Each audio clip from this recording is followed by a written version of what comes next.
We are live now, ma'am. A very good evening to one and all of you for yet another very interesting, informative webinar on PG update series in oculoplasty from ARC. And this time the topic is an overview of lid tumors, which will take you through the entire gamut of differentiating benign from malignant and the course of management. We are truly enlightened to have on our expert panel Dr. Neelam Pushkar, Professor of Ophthalmology, RP Center, All India Institute of Medical Sciences, and expert in her field. We are delighted to have with us Dr. Usha Singh, Senior Consultant Ophthalmologist from PGI Chandigarh, with her wealth of information. We have with us a very well-renowned doctor and a dear friend, Dr. Ashok Grover, our past President AIOS, Chairman of his Vision Eye Centers, and Chairman of the Ophthalmology Department of Sri Gangaram Hospital, an expert in the field of oculoplasty besides all else. We have with us Dr. Arpit Kaur, Professor of Oculoplasty and Orbital Tumors, with a range of interests and also in neuro-ophthalmology from King George Medical College, Lucknow, and she's going to keep this webinar going intense and interesting.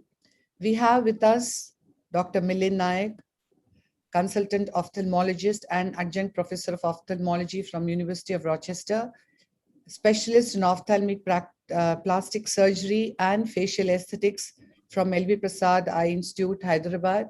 And I'm sure he's going to add wonderful pearls of wisdom along the way. Co-moderating with me is Dr. Vidya, Senior Consultant, Cataract and Oculoplasty Services of the Eye Foundation Group of Hospital, based at Coimbatore, and she's going to guide me through the course of this webinar. Before we start, just a very brief introduction of what we have ahead of us in the next 2.5 hours, which has been very beautifully put together with the best of talks and the very best of expert panel and speakers.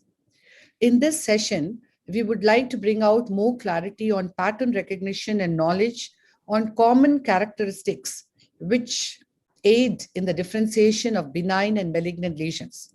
More importantly, failure to diagnose and treat these lid tumors in a timely manner can lead to a local tumor growth with possible direct extension to the adjacent ocular surface, orbit, or skull base, which is very intimidating.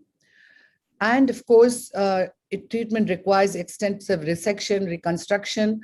Hence, it becomes mandatory that we do an early detection of these eyelid tumors, which is the key here.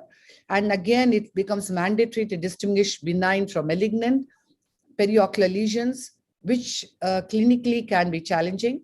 And to make things simple and have more clarity, let's start on this session with an overview of all that we need to know about lid tumors. And with this, I would like to invite Dr. Gayatri, who is the Chief of Orbit Oculoplasty and Ocular Oncology Services from Arvind Eye Care Systems, Pondicherry, to discuss on the essential topic, that is benign eyelid lesions. On to you, Doctor. Before we start, I'm sure all of you are aware about the duration of your talk. So Dr. Anand Sethi would inform you all just 1 minute before your talk is to get concluded. And please try your best to wind up in that 1 minute so that we have good discussions, as we have great experts here. Thank you.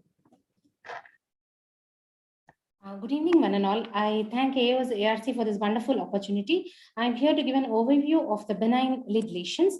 I'll be going through the benign lesions in these headings. The most common is the chalazion. This is sterile lipogranulomatous inflammation of the meibomian gland presenting as a firm, painless, tender nodule. It can cause astigmatism as it can compress over the cornea if it's large.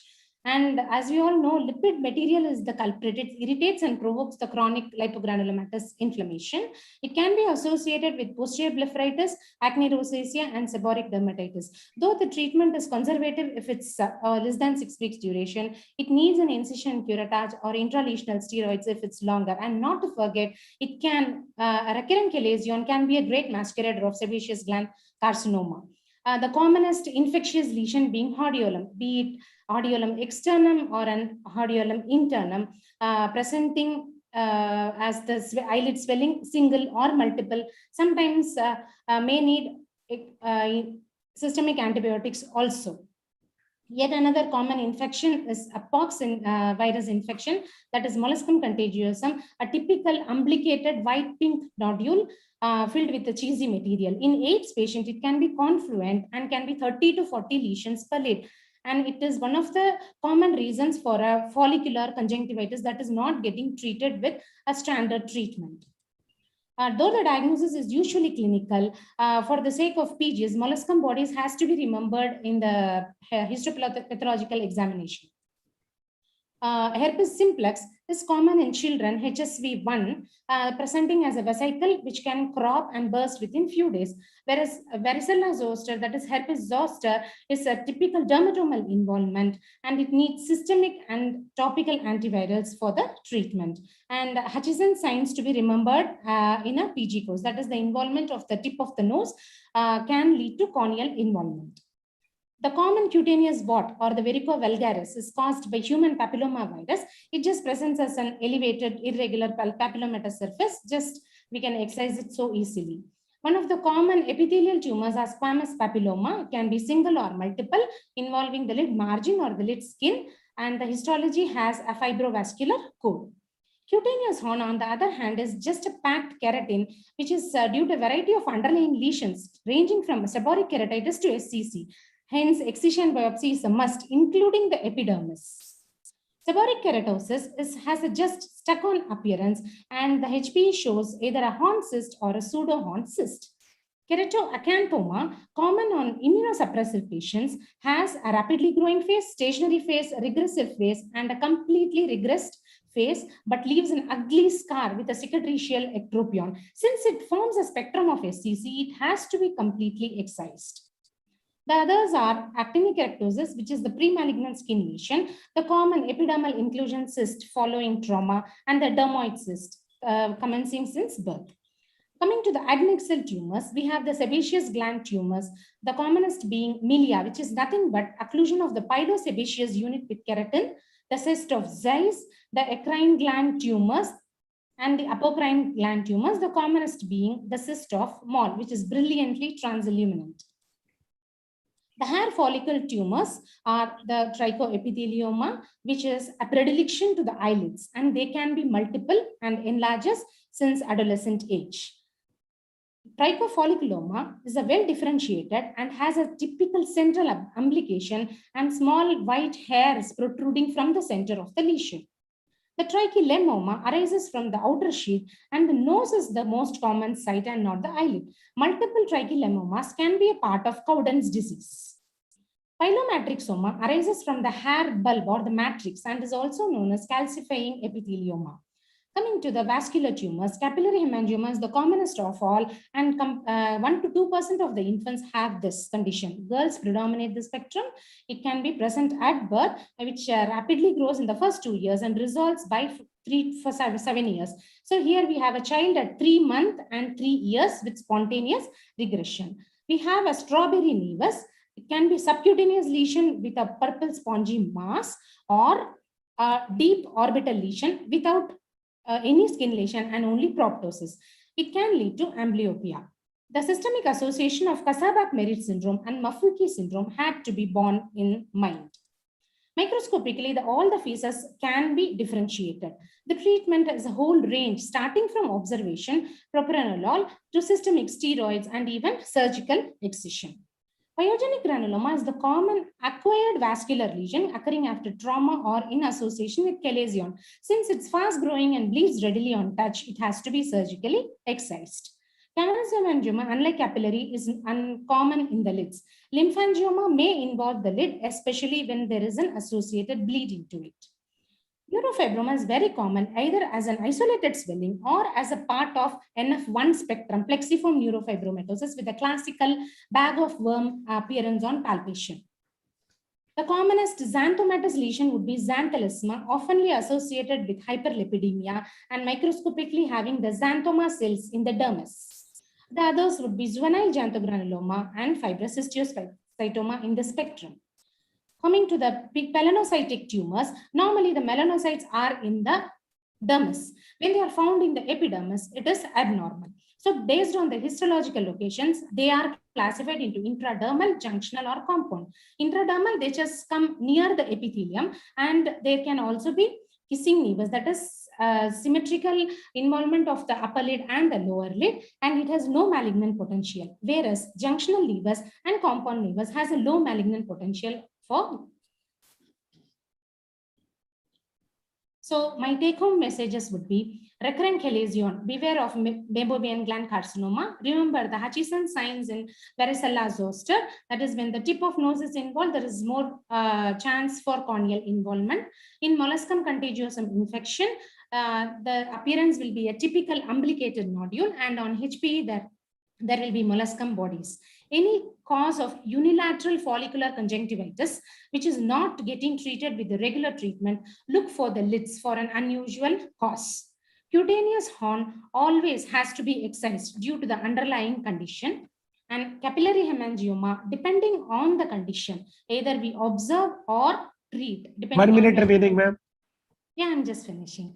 We just observe or treat depending on the type of the capillary hemangioma.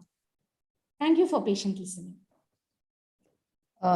Thank you very much. That was a wonderful synopsis which you gave us in 7 minutes. Will you stop sharing your screen? Yeah. Yes, ma'am. So I have a general ophthalmologist question for Dr. Millen before Vidya goes on to serious stuff. So Dr. Millen, are you there?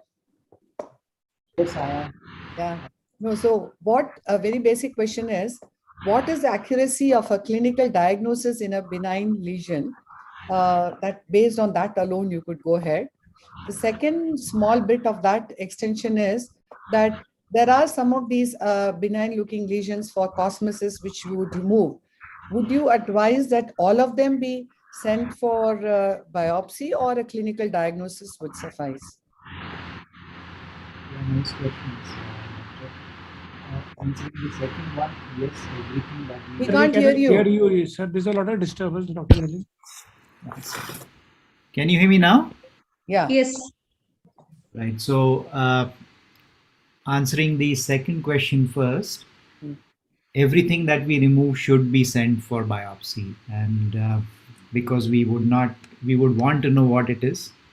Oftentimes, the insurance requires that if you posted it for a biopsy, they would request a report. And coming to the first question, based on the clinical findings, in around 80% of cases, we would be sure if we were labeling it as benign or malignant. And 20% cases, we will get a surprise. So exactly the concerns that were mentioned in the first talk, those are the areas where we have to be particularly careful about, the most notorious being chalazion and sebaceous gland carcinoma.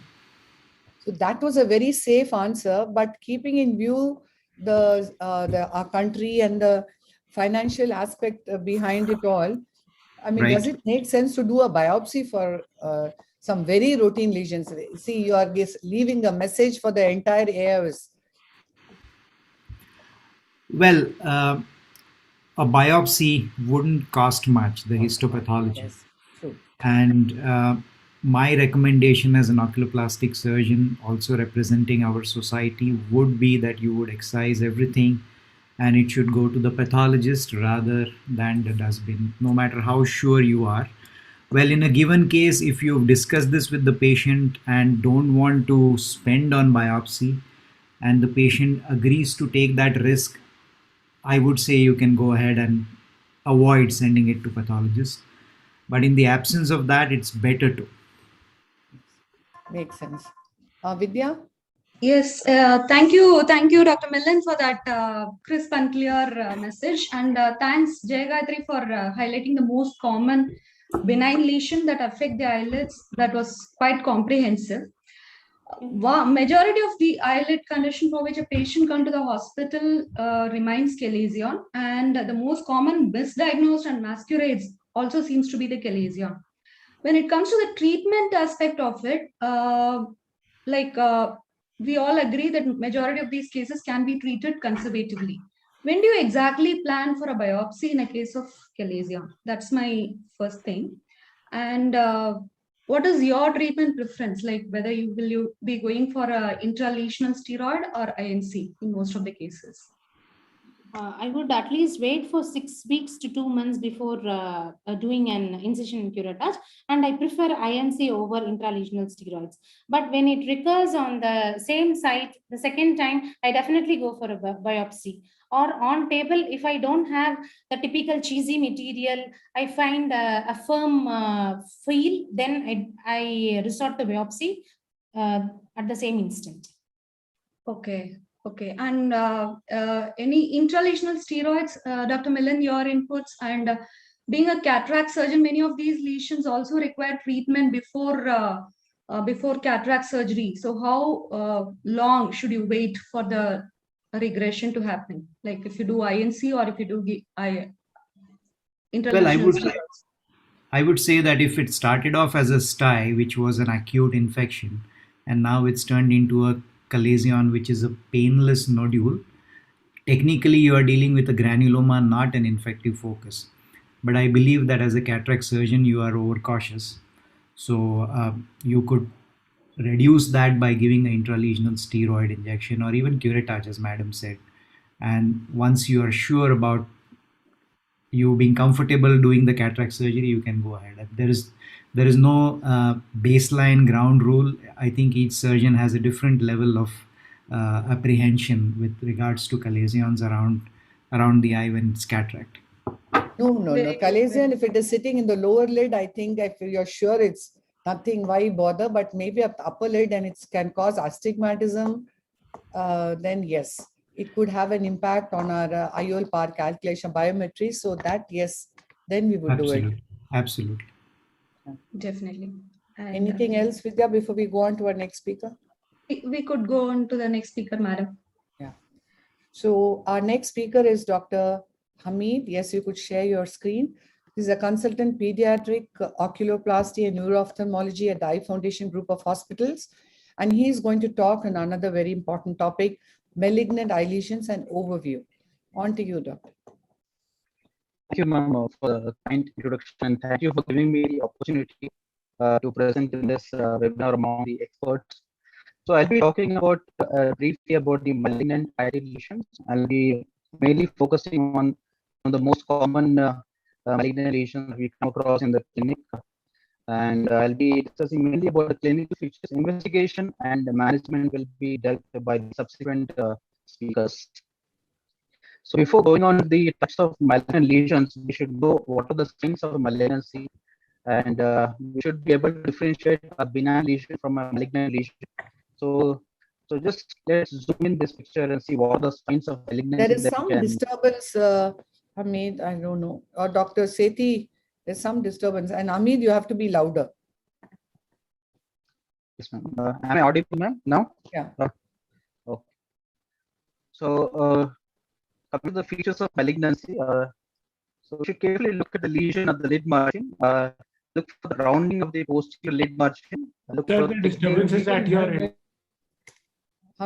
This Hamid, there's some disturbance at your end. There's some tap sound, something the sound is there. Yeah. Am I audible now, ma'am? Yeah, now that Much sound better, is sir, not much there. better. Now it's clearer. Okay. So looking for the, you should always look at the lesion closely. Let's zoom in the picture and look for the signs of malignancy. So first is you should look for the posterior lid margin. Just look for the rounding of the posterior lid margin. Look for the thickening of the lid margin, which is a sign of malignancy. There can be destruction of the lid margin architecture. Loss of eyelashes, as you can clearly see, the lashes are normal adjacent to the lesion, but at the site of this malignancy, the lashes are not present. And then you can look for ulceration, and lastly, telangiectatic vessels over the lesion. So all these are signs of malignancy. You should be looking at the lesion to rule out malignant potential of the lesion. So basal cell carcinoma is a carcinoma that arises from the basal layer of epidermis. It is the most common eyelid tumor worldwide, but in India and Asian population, it is second most common. Most commonly, we come across sebaceous gland carcinoma in India. It's basically a very low-grade malignancy with a low potential for metastasis. It is also called as a rodent ulcer because of its characteristic locally invasive nature. Most commonly, it involves the lower lid, followed by the medial canthus, the upper lid, and the lateral canthus. So it is usually seen in elderly white population who have a history of UV ray exposure for long duration, and also in patients who are on immunosuppressive therapy. If you see basal cell carcinoma in younger patient, you should rule out some genetic disorders like Gorlin-Gall syndrome, xeroderma pigmentosa, Bézic syndrome, and Rombo syndrome. Gorlin-Gall syndrome is associated with Amit, your slides. Why don't you go to slideshow? Slide is not moving. You should have Dr. told you Hamid, earlier. you might have to put it in a presentation mode. I'm Fairuzia. So we're not, yeah, go to, yeah. Because your animation is also not working. No, the now presentation. is it? No, it's not. It's not on slideshow. Basically, You stop see your sharing slide. and start sharing again, sir. You're sharing the wrong Correct. window. Correct. Stop sharing. Now start sharing. It will ask you what to share, so make sure you choose the correct thing. Now is it visible, sir? Go to slideshow mode now. Let's see. Click. No, Is it working on is it- slideshow at your end? Has the Is slideshow it- started, Dr. Hamid? Yes, it Slide- started on my screen. No, then again, you're doing the wrong window, sir. Stop the sharing. Press escape key, Yeah, sir. I'll Stop just- sharing. Go to the slide first. Then start sharing. Then share your. You can share your desktop. That will be a better thing, sir. Yeah, Let's see. now I think it should come okay. No, it's not. I think we'll go ahead, ma'am. No, Go it's ahead, coming. It's going to come, I think. Click on that. Is it visible now? It's visible. Go ahead, It's not Amit. on Go the ahead. slideshow. Anyway, It's not on slideshow, but you can go ahead. Okay. Gorlin-Gall syndrome is associated with autosomal dominant multi-system disorder. Characteristically, you see multiple basal cell carcinomas in younger patients, along with palmoplantar pits, odontogenic cysts, and ovarian fibroma. And Rombo syndrome is associated with multiple BCCs, along with follicular atrophy of the skin. And Bézic syndrome is associated with visceral malignancy, along with eczematous lesions in young patients who have multiple BCCs. So coming to the clinical types of basal cell carcinoma, you have nodular variety. Slide in is which- not moving. what has happened, Hamid? You tried it in the beginning, no? Yeah. Yes, now it's moving. Okay. एक slide select करके and you click on it, then it will move. Yeah, वैसे ही करना होगा. Okay. So coming to the nodular variation, so it appears as a characteristic nodule with telangiectatic vessels on the lesion with an areas of pigmentation. Then you have the ulcerative variety of basal cell carcinoma, wherein you have an ulcer with rolled edges, which bleeds very easily on touch. Then you have the nodular ulcerative lesion, wherein typically it's a nodule with a central ulceration. And sclerosing or morphiform variety is a type of basal cell carcinoma, which usually presents like a scar-like tissue and with an ill-defined lesion, usually presents late at presentation, and also has a high tendency of local mets. And pigmented BCC is more commonly seen in Indian population with an area of pigmentation. Coming to the squamous cell carcinoma, it is the second most common in the Western population. In India, it's the third most common eyelid tumor after the basal cell carcinoma. It arises from the squamous epithelium of the skin, spreads by lymphatic, perineural, and hematogenous routes, and it is potentially more lethal compared to the basal cell carcinoma. Usually involves the lower lid more commonly, followed by the middle canthus, upper lid, and lateral canthus. So risk factors include UV light exposure, fair skin in white population, in patients who have a chronic ulcer or a scar, in patients who are HIV and HPV positive, patients who are exposed to radiation. It arises de novo from a normal skin, or most commonly it arises from a pre-existing lesion like an actinic keratosis or a Bowen's disease. Clinically, it appears as an ulcerated lesion with everted edges, along with the destruction of the lid margin. Because of the wide variation in the clinical appearance of this squamous cell carcinoma, it is very difficult to differentiate clinically from a squamous cell carcinoma and a basal cell carcinoma. So here you can see that there's a upper lid notching along with an ulcer. If you avert the eyelid, you can see there's a large papillomatous growth underneath. And onto the next picture, you have an ulcerated lesion involving the lid margin with averted edges. So the characteristic feature of a squamous cell carcinoma is that it is a very fast-growing tumor with a high risk of orbital invasion. It has a tendency of perineural invasion, wherein you can actually look for signs of paresthesia, and through which it can also enter the brain and cause brain involvement. And there is a very high risk of metastasis by lymphatic and hematogenous spread. Coming to the sebaceous cell carcinoma, it is the most common eyelid cancer seen in India, third most common among the Caucasians. Average age of presentation is more than 60 years old, more commonly seen in females. It usually involves the upper lid because of the higher number of meibomian glands that we have in the upper lid. It is multicentric in origin in 2 to 18% of the cases.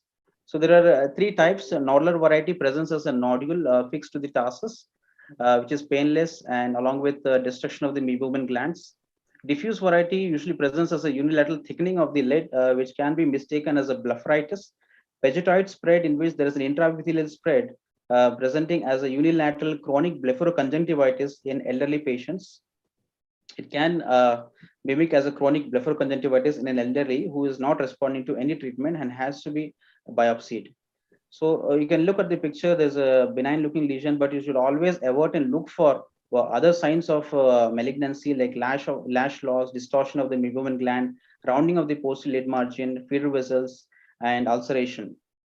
The peculiar features of a sebaceous gland carcinoma is like few speakers have told before that it's a great masquerader, mimics chalazion and unilateral blepharoconjunctivitis, especially recurrent chalazion should be biopsied, and unilateral blepharoconjunctivitis in an elderly not responding to any treatment should also be biopsied. It is multicentric origin, originating in multiple places at the same time, and it has a vegetoid spread. Hence, map biopsy is very important in the management. It has skip lesions, hence complete removal is difficult in the initial stages, and it has a high rate of metastasis. Coming to the other rare varieties of tumors, malignant melanoma, which arises from the melanocytes of the skin of the eyelid. It is a very rare tumor, affects elderly white population with increased sun exposure. Presence with a morphological change in a pre-existing pigmented lesion most frequently involves the lower lid.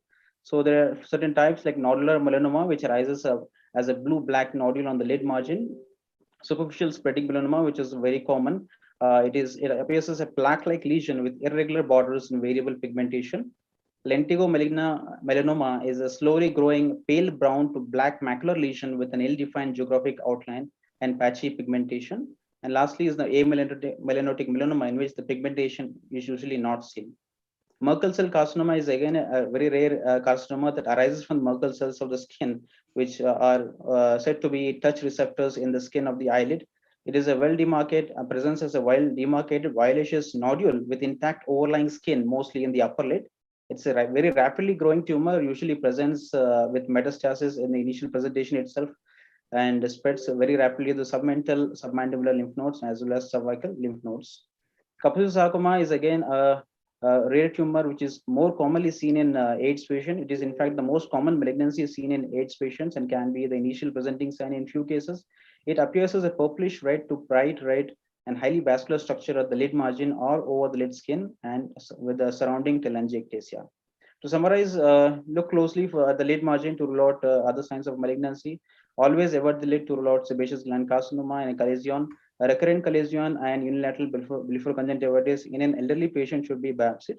Rule out orbital invasion in a malignant tumor by closely looking for the fixity of the tumor to the underlying bone, proptosis or cranial nerve palsy, and always examine for the local lymph nodes. Thank you. Thank you, Hamid. That was a good talk, though we had these small hitches, but very well discussed. I have one question to start off with. Dr. Abhijit Kaur, you are there? Dr. Abhijit Kaur? Yeah. So a very basic question I have to ask you. Yeah. How would you prognosticate a malignant lesion clinically itself to an extent? There are two things which are important. One is the presence of vascularity. The more vascular the tumor, the more aggressive it is like to be. And the more spread out and larger it is in size, the more difficult it is to deal with. And the chances of vegetoid spread, again, make it a bad prognostic sign. Okay, so fine. Anybody has anything to add? Yes, madam. I have few questions like Hamida, thank you very much for highlighting the important aspects of malignant eyelid tumors. As you rightly mentioned, these are the lesions which can cause metastasis to other areas and also a potential to impact survival. Misdiagnosis and insufficient management can be a real problem. But I'd like to know the expert panel's opinion about an important aspect of this eyelid tumor management. In a country like ours, where we have logistic issues, we have financial constraints, and sometimes these patients have to travel a long distance to obtain a specialty opinion and also treatment, especially from rural areas. What would be your advice for a practicing ophthalmologist who is dealing with a doubtful lesion and not sure whether it is benign or malignant, whether to do a biopsy and then send if required or refer right away? What would be your preference? May I speak? Yes, madam, please. You can address to? Okay, so I think there are two things. One is a good clinical examination, and especially under a slit lamp. So that will give you a lot of clues as to it's a benign or malignant. Now, there's one slide which he had shown, Dr. Hamid had shown, where you everted the lid and you saw a papillomatous growth, which was associated with squamous cell carcinoma. Similarly, when we evert the lid in a meibomian gland carcinoma, the color is the one which will give away the irregular surface of the conjunctiva and the nodular surface of the conjunctiva. That will tell you that it's malignant. Now, I think the clinical examination under slit lamp is a must. So that would help you diagnose most of the lesions, 99% of the lesions. You can decide whether it's benign or malignant. Vascularity has already been mentioned. The irregular surface, the nodular surface, the ulcerative areas, and the irregular margins, all these things will give us a clue. Also attached to the underlying structures. Can I just speak? Yes, Feiruz. Yeah, ma'am, regarding the clinical prognostication of malignant eyelid tumors, so there is a TNM classification. So it basically depends upon the size of the tumor and the thickness of the tumor. Thickness, especially in melanoma of the eyelid. So T1 is something which is less than 10 millimeters in size, especially in sebaceous gland carcinoma. So depending upon the size, the prognostication is worse. And also there can be lesion in the lateral canthus and the medial canthus, which might be extending into the anterior orbit, which is also kind of a bad prognosis. And of course, invasion into the adjacent structures.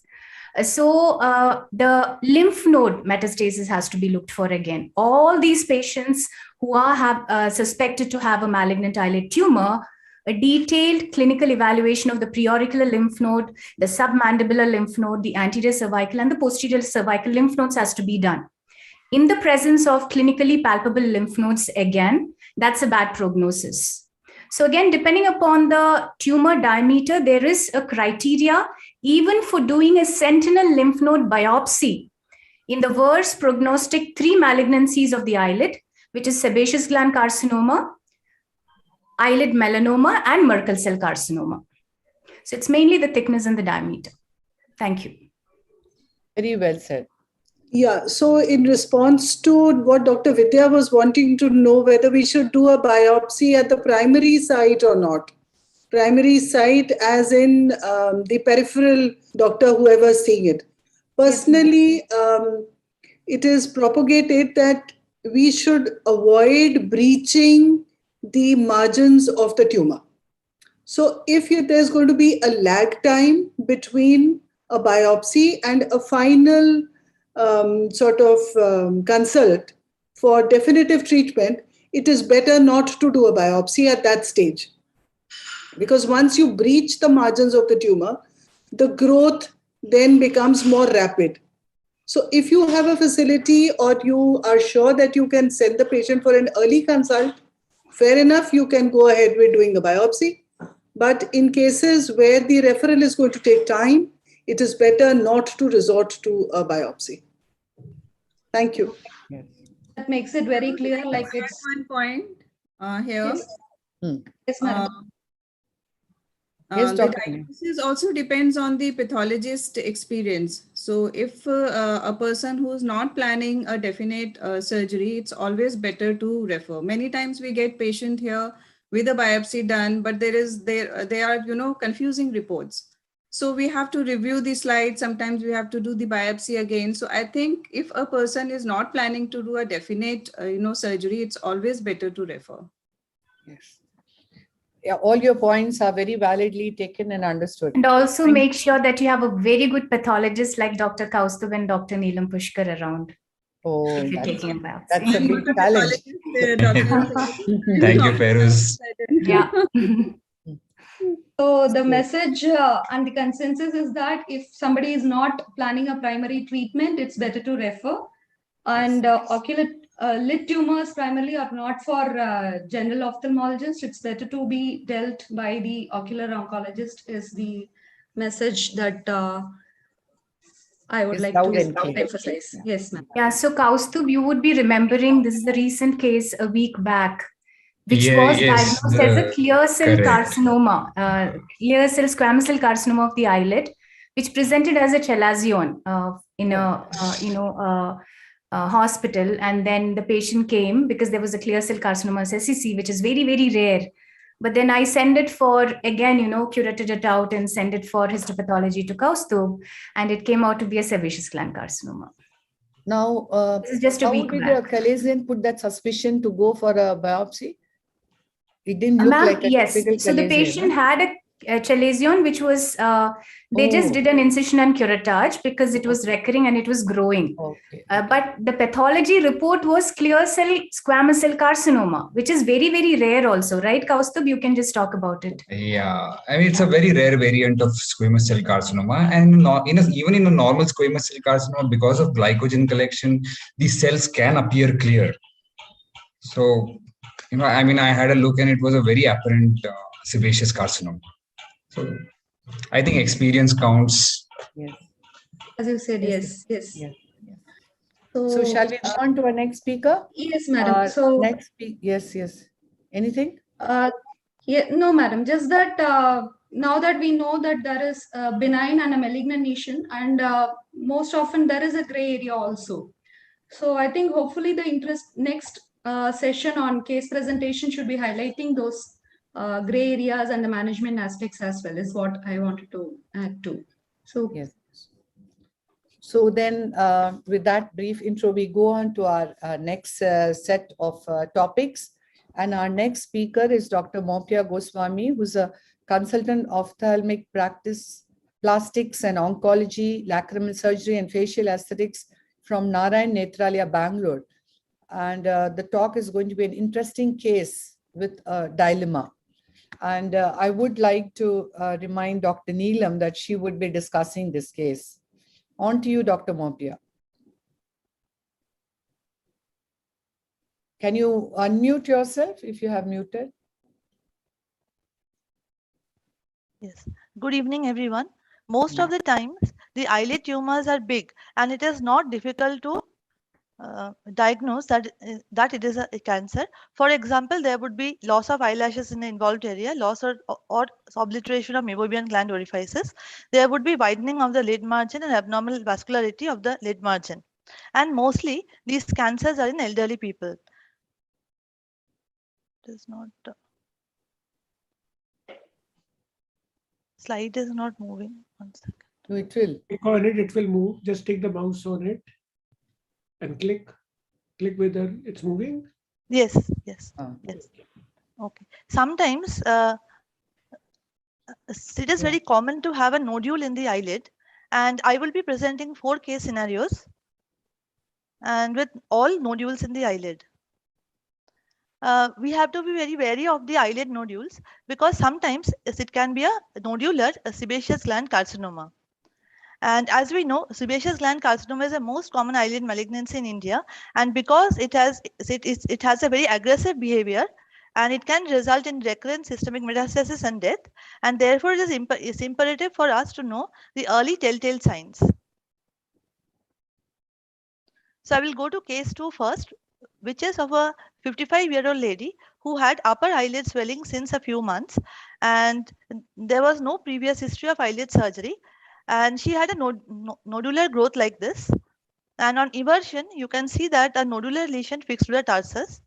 So ocular examination was normal, and there was no palpable preauricular lymphadenopathy. It was one of my very early cases when I had just started my practice. And then what I did was to remove it fully because I did not think it was a lesion. But I did not keep very wide margins because I was quite naive then. And so I had removed the nodule and I had supposed the wound with direct closure. And histopathology was a surprise to me. It was a sebaceous gland carcinoma, as you can see here, in low power lobule of tumor with neoplastic cells in the periphery, and in the center pink area we can see comedonecrosis, which is typical of SGC.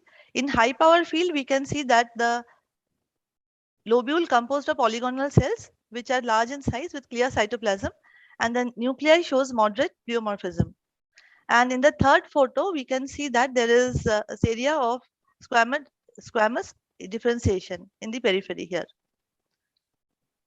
Look back at the lesion. Yes, we have the red flags here. It is a nodular swelling arising from the tarsal plate. We can see that there are dilated abnormal vessels on the surface. There is effacement of the meibomian orifices in that segment locally. And age of the patient was more than 40. That is, she was 55 years old, which is less likely for a lesion. However, there was no loss of eyelashes. So I took up the case again and I excised this area. I had taken margins, another, beyond the 4 millimeter margins, I had taken 2 millimeter margin in the lateral margin, medial and superior, as a frozen section was not available. For nodular, very specific nodular lesions, map biopsy is not necessary, but however, I had also done map biopsy in this case, and I had reconstructed the eyelid with Cutler-Baird surgery. So this case is under follow-up, and she's doing well. Now the next case came to me this year. He's a 50-year-old male, and he had ptosis in the eye on examination, and he had undergone INC twice for lesion in this year, and the lesion was quick to grow back in a few months.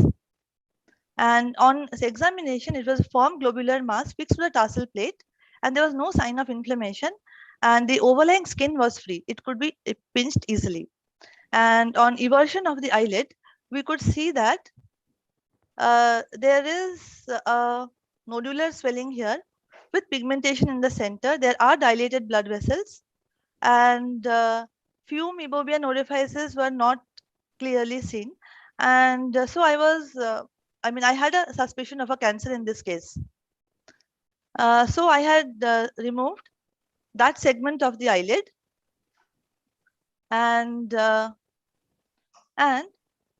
histopathology came as a tarsal cyst, which shows the HNE slide shows a cyst which is lining made up of keratinized squamous epithelium. Here you can see with a granular layer, and there was dense inflammation, as you can see in this arrow, and this side shows normal sebaceous glands here.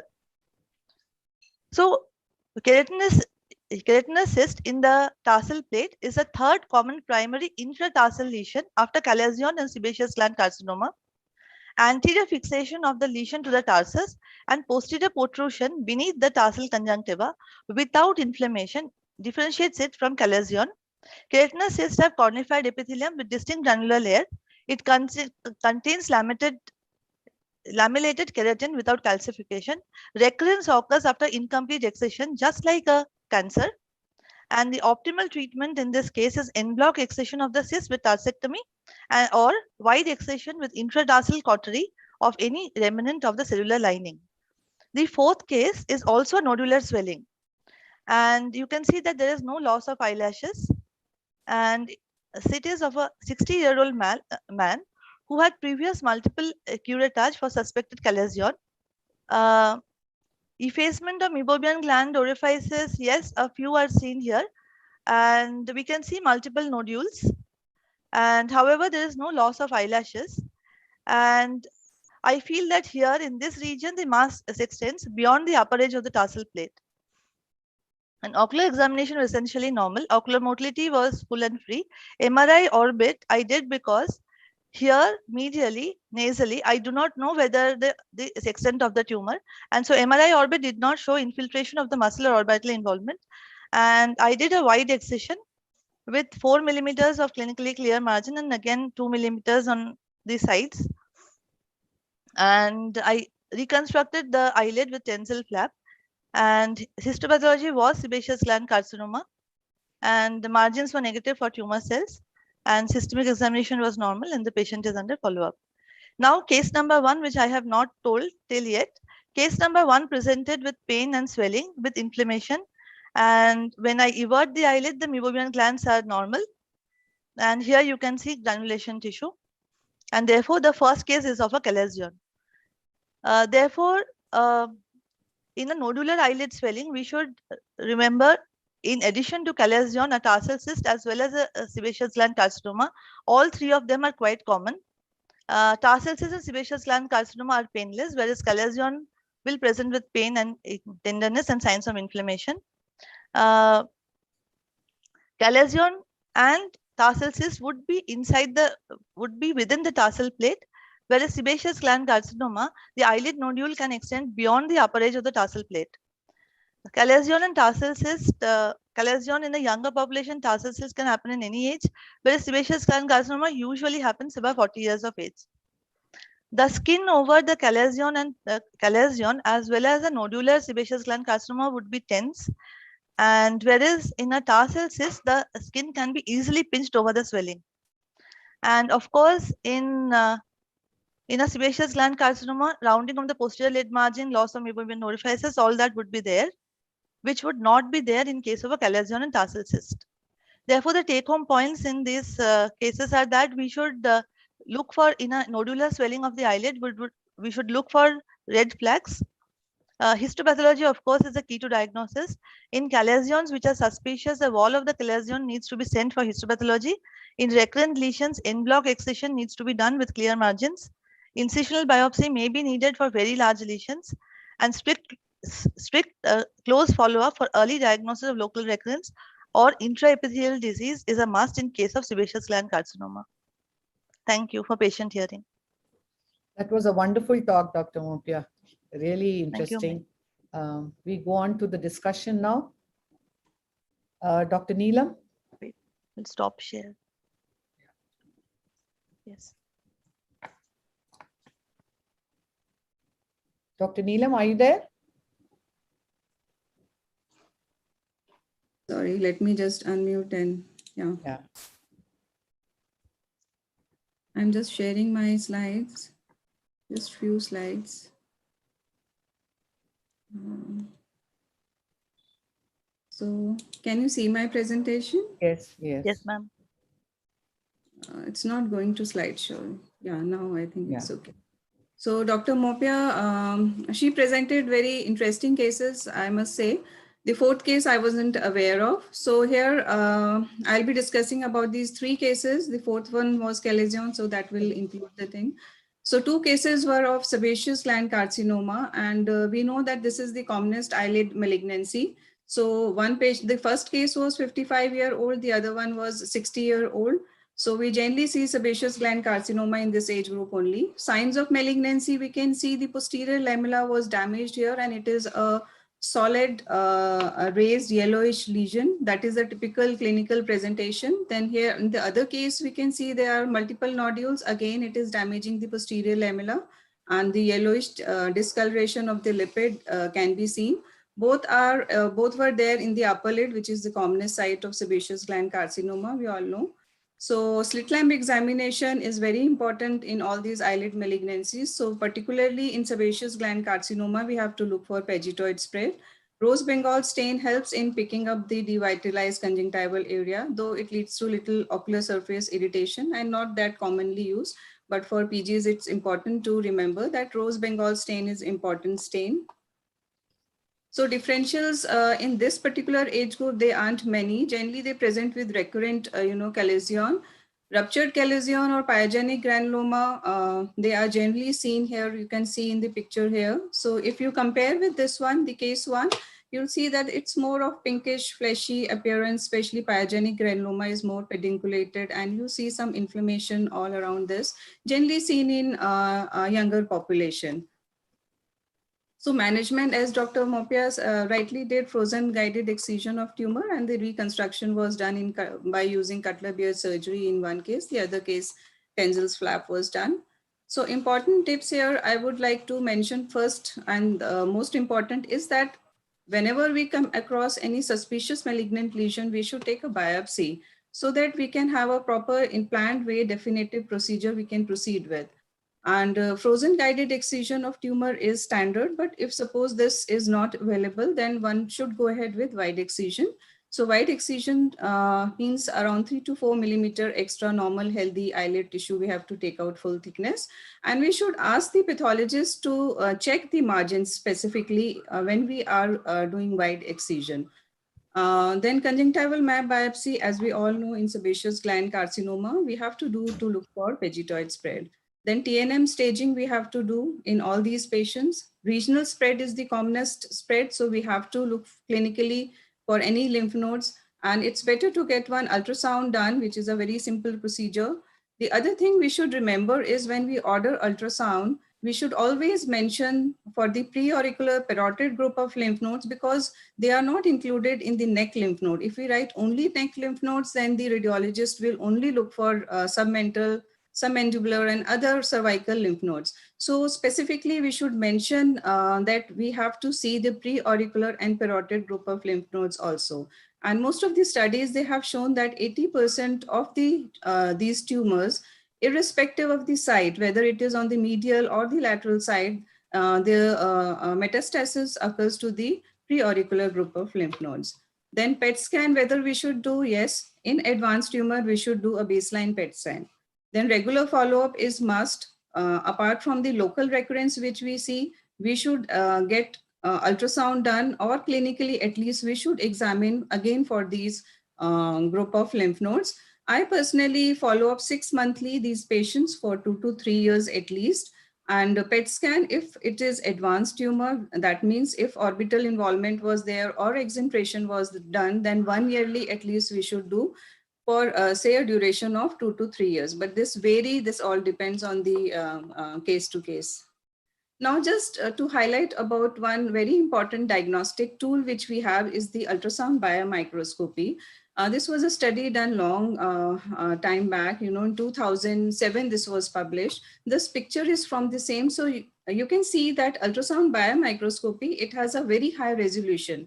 So if you see the histopathology, it matches with the, the ultrasound UBM pattern of the cellular arrangement matches with the histopathology. So this is one very important diagnostic tool, which is, I feel is underutilized for eyelid lesions. This is another case of sebaceous gland carcinoma. Again, you can see the arrangement of cells and the septa and all that so nicely on UBM. And this is of a simple cyst of the eyelid. So you can see a round, nice, cyst, which clearly will tell you that this is a benign cystic lesion. Then specifically about the locally advanced lesions, sebaceous gland carcinoma, nowadays we we have moved from the, doing the primary surgery to first chemo reduce the tumor so that we can do a better surgery, give a better cosmesis to the patient, because once the tumor is chemo reduced, the amount of lid removal will be less and patient will have a better cosmesis.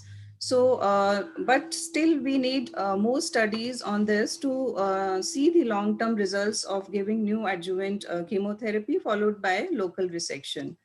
So these are two very interesting questions. I thought it will be of help to the PG students as well as the young oculoplasty surgeons. That first question is, should we send the specimen of all curated lesion for histopathology routinely? My answer is yes. every case, like Dr. Millen said, that every benign case or whatever tissue we have, we should always send for histopathology. So here I would strongly recommend, and that is my standard teaching also, that whatever tissue we take out, whatever benign tissue, we should always send for a histopathology. The second question is, should we do biopsy in all suspicious malignant eyelid lesions before the definitive procedure? Again, my answer is yes, because it will help us in planning the surgery in a better way. Thank you. So I think these two questions, maybe we have expert panelists here, so we can discuss what their opinion is about this. Thank you. That was a very nice discussion, Dr. Neelam. The entire sequence of the speaker and the discussion was a lot of learning. Any expert panel would like to add? Dr. Ashok, or shall we go on to our next set? Nice to have you back. I think it must have been a tedious run from place to place to identify the right spot. Can I say something? Yes, Dr. Abjit. So basically, I have a little difference here in opinion regarding the biopsy for every chalazion. Personally, if it is a young child who has a chalazion or even a young adult, and we know that there has been an episode of blepharitis before that or something, I personally would not go ahead and send that tissue for biopsy, especially when there is a constraint of finance, time, because in institutions like where we are working, we have few pathologists and all of they just get loaded with biopsy specimens from all departments. So personally, I don't send all curates of the chalazion for biopsy. However, having said that, if there is something which is suspicious, like the age or the recurrence, even if it is a young person, then I send it for biopsy. Thank you, Chitra. Yes. I think I would agree with Neelam with regard to taking a biopsy in all malignant lesions, malignant looking lesions, before doing a definitive management, because it makes a huge difference. For the chalasia, yes, I would again say that I do not send it in obvious chalasia with a multiple chalasia where the lesion is obviously benign in young and in children. Yes, I also don't send biopsies. Yeah. So I think after this interesting set of talk and discussion, we go on to the next. Our next speaker is Dr. Suryasna. I'm not pronouncing your name, Dr. Surya Rat, who's the Network Director, Operations in Charge, Consultant Ophthalmologist, Ophthalmic Plastic Surgery and Facial Aesthetics, and Oculo-Oncology from Bhubaneswar LV Prasad Eye Institute. And he is going to talk on his interesting case with a dilemma. And I would invite Dr. Millen to discuss this case after the presentation is done. On to you, Doctor. Thank you. And I just want to check whether everybody can see the slide and I'm audible. Yes, yes. Great. So I think a very good background, and I'll just quickly jump onto what I have because we were wanting to talk something on a dilemma. So this is a lady who, and I've got a picture there, who presented, and on a first look looks absolutely fine. And then she tells me that I've got this lesion in my, I think you people can see my cursor. There's a small lesion out there. And this has been actually growing, and this is actually a recurrent lesion. It's been growing for the last 4 months. I had gotten it operated elsewhere about a year ago, and she was carrying a histopath report. And what I saw there was quite, sort of a shock that it was mentioned that this was a poorly differentiated carcinoma, or it could be even a malignant melanoma. And this was all before COVID, actually. I'm talking about 2019. And just quickly, that her visual acuity and others, and anterior segment and posterior segment, were unremarkable.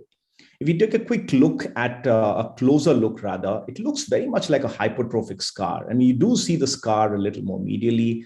The lesion was about 8 mm by 6 mm in size. The skin could not be pinched. So it was very much contained within the skin, the lesion there. And there was no ulcer, didn't have a punctum or a hair shaft, things that you don't look out for. And a regional lymphadenopathy was all normal.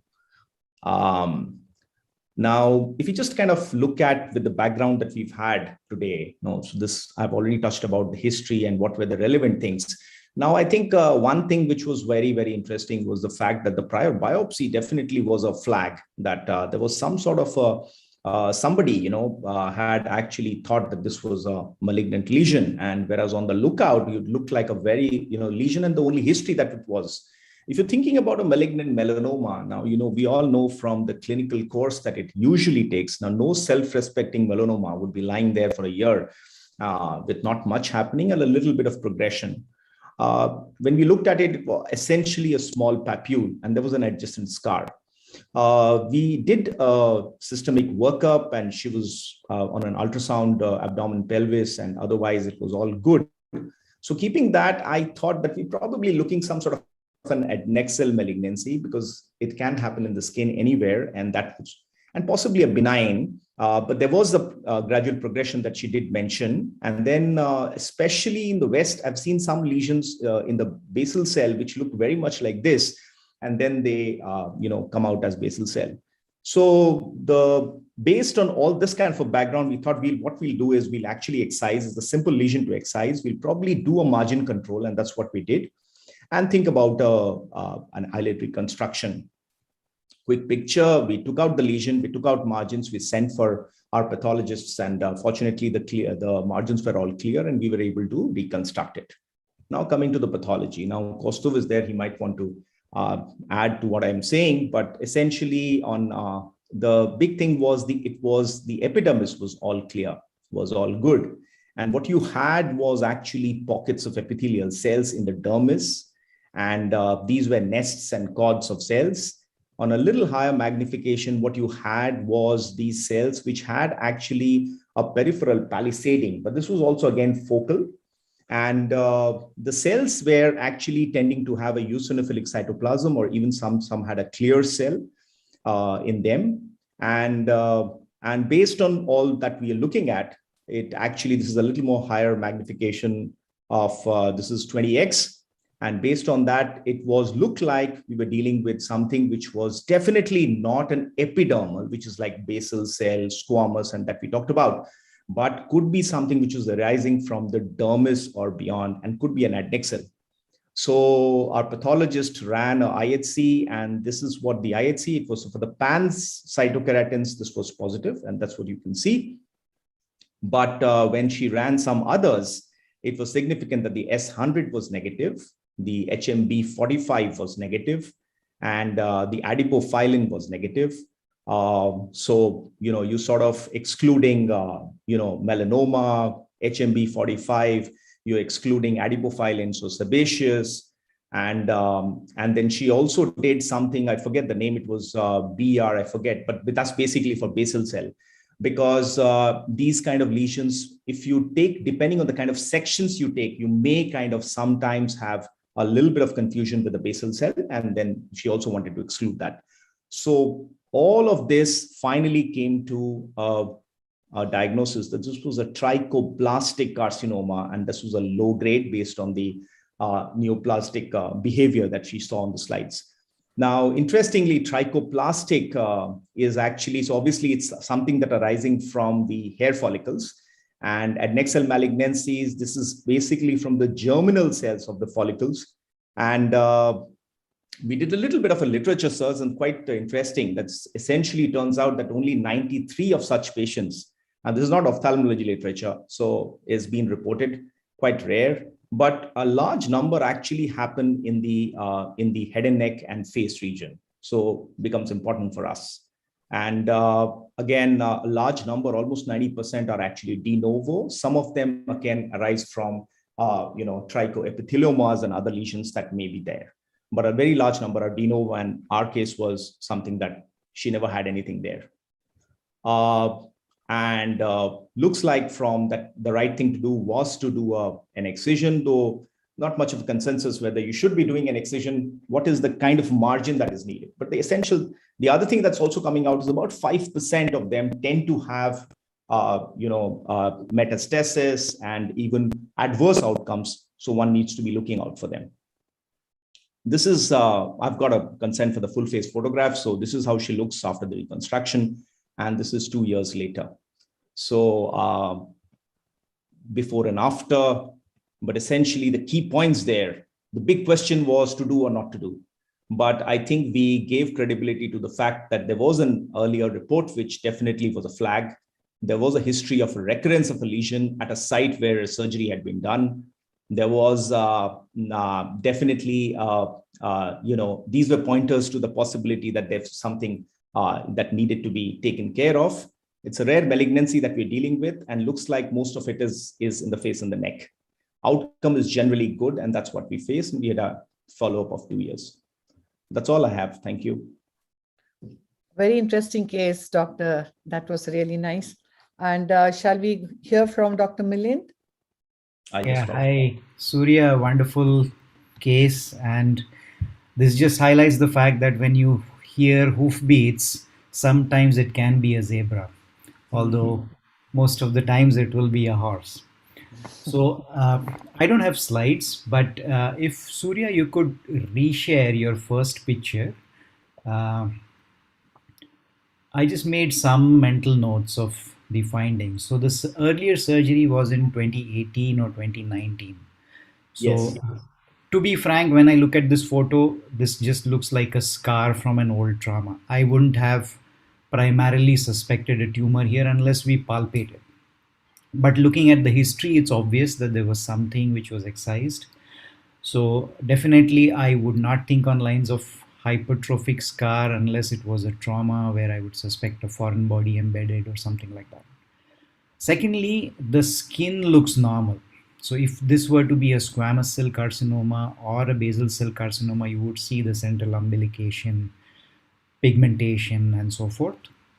Squamous obviously might show keratin. So if at all there is anything here, it is either benign or it is, as you said, adnexal, it's dermis or beyond.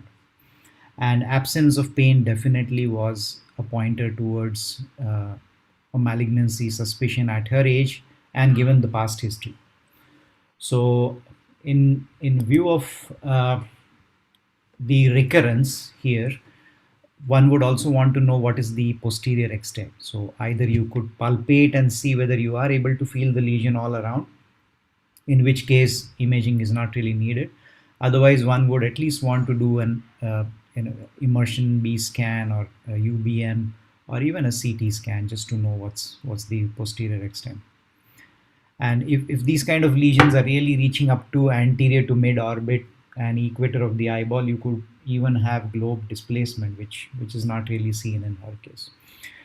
And so yes, the bottom line for me is I wouldn't have thought of it as a malignancy had I not known about the background. But once I palpate a mass there with a history of prior surgery with recurrence, I would pretty much go on the lines where Surya headed, absolutely having no clear idea what it would turn out to be. So that's the role of pathologist and then thereafter the oncologist to tell us what is the best approach beyond this point. So I would stop applying my intellect at that point and recruit more people to decide what next to be done in a rare case like this. And the last pointer, Surya, just a little bit for the oculoplastic surgeons, what was that wonderful reconstruction that you did? Because it really looked brilliant post-op. Well, that's a median forehead flap, Milind, and those eyelid margin was intact, and so. Okay, those were my pointers here. Thank you so much. Yeah, that was wonderful, Dr. Surya and Dr. Milind, and even for a general ophthalmologist like us, it was an amazing discussion, learning for us. So shall we go on to the next, can you stop sharing? Yeah. Shall we go on to our next case, because we have more speakers ahead, and then any discussions we could take on, and all of you all stay glued to it. So the next to go is Dr. Anirban Baduri, the specialist in ocular oncology and retinoblastoma, senior consultant in oculoplasty from Shushrut Eye Foundation. And he is going to talk on his interesting case, a dilemma and a pearl for us. And I would just like to add that Dr. Usha Singh is going to be moderating it. On to you.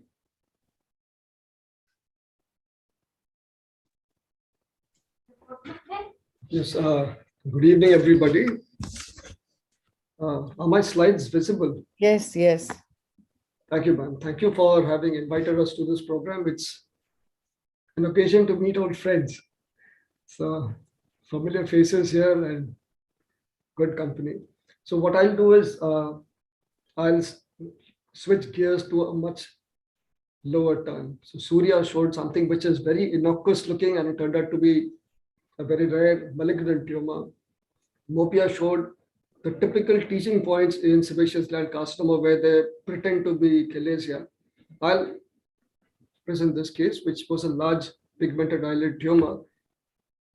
Our patient, so how do I go back? So our patient was this elderly lady, 61 years old, who had a small pigmented nodule on the lid for about 6 years, and then it started growing more rapidly over the last 1 year, and that was during the lockdown. That was during the first lockdown. So she presented to us in March this year with this large lesion, and we planned surgery for her, and she again dropped out after the second lockdown and reappeared in July, which is when these pictures were taken. So what she has is this large papillomatous pigmented mass, which has a very convoluted surface if you look on close up, and with small keratin nodules. And it was 25 millimeters across and 20 millimeters vertically. And she had mechanical ptosis. So this picture was taken with her lying on the operation table, where because the weight is countered, she's still able to open her eyelid. But otherwise, in the sitting position, her eyelid would come down. Now, what would be our differential diagnosis at this stage? So one more point is she had a discharge, and you can see there's a little bit of maceration of the skin in the lower lid as well. But her lid could be everted, the conjunctiva was normal, the tarsal surface was normal, the fornices were normal as well. Okay. So how do I go back? Okay. So one of our differential diagnosis, because of that convoluted surface, was that we're looking at an unusually large seborrheic keratosis. But then, because it was a pigmented lesion, the other possibilities, especially when she said she had it for a long time, was a possible melanotic nevus or a nevus which had converted to a melanoma. The papillary surface could be a possible papilloma, although in this case we were seeing a pigmented lesion. What about a basal cell carcinoma? The nodular form. This does not have any signs of ulceration. And really, this particular case, because it is pigmented, this is to include squamous cell carcinoma. We have encountered non-pigmented versions of the same tumor in the past, which were only confirmed on histopathology. So with a so-called benign lesion as my first diagnosis, we went ahead and did an excision biopsy. This was a superficial excision where we removed the entire skin from the lid surface, leaving orbicularis, healthy orbicularis behind.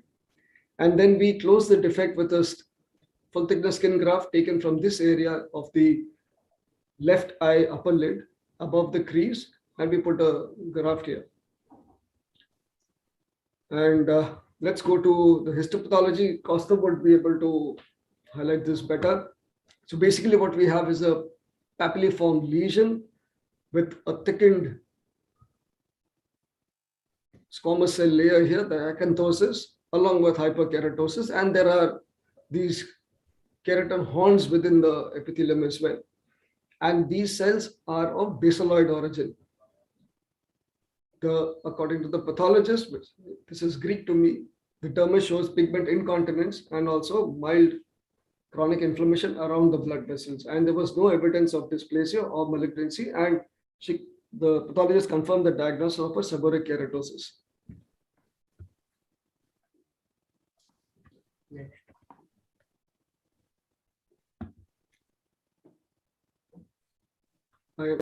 My slide is stuck now.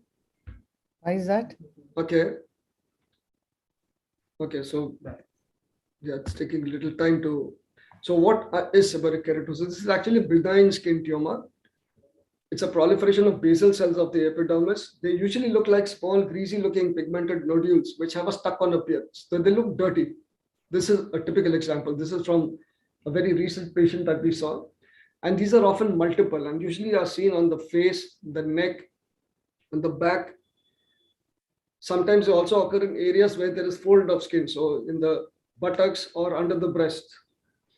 And they may suddenly appear. In this case, if there is a sudden appearance of multiple lesions which are rapidly growing, this is known as the paraneoplastic sign of lesser trellat, which is a harbinger of a malignancy, usually an adenocarcinoma in the GI tract. So this patient of ours, this was a solitary lesion, and it was typically benign. Now, the problem with seborrheic keratosis is it does not arise from sebaceous glands. It's absolutely an epidermal tumor, which is not associated with sebaceous glands alone. Costa would probably tell us better about this. This is a patient. We operated on him 2 days back for a melanoma in the right eye, which presented with neovascular glaucoma. But this picture was taken keeping today's program in mind, where this patient has these multiple small stuck-on lesions, which are seborrheic keratosis. And this is what we usually see in most patients. 1 minute remaining. Lesions. Okay. So thank you for reminding me about that time. Just small take-home messages. Benign tumors may sometimes present with a dramatic or an aggressive appearance. The second is a knowledge of benign tumors is actually important to all of us, because there are two kinds of patients. There are one who worry about small lesions. So it is in our place to allay their fears and put them in a comfortable frame of mind. And in these cases, the biopsy is usually for cosmetic reasons.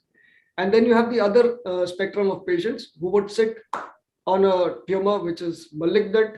They'll put drops and ointment and let it reach a stage where either you have to do an extremely large surgery or go for a destructive surgery like an excision. So most patients would fall somewhere in between. And this need not be repeated again and again, but whenever there is a doubt, please go ahead and do a biopsy. Now, some benign tumors may be a harbinger of an internal malignancy. The sign of lesser trellat is one of them. If you have a sebaceous adenoma, multiple sebaceous adenomas, that is a different condition. And then, of course, you have linear nevus sebaceous of Yanderson, which again needs to be observed because they are known to convert to malignant tumors in the future. That is all I have for you. Thank you. Thank you very much, Dr. Anirban. That was very informative. And shall we hear from Dr. Usha now? Yes, I would like to share a slide.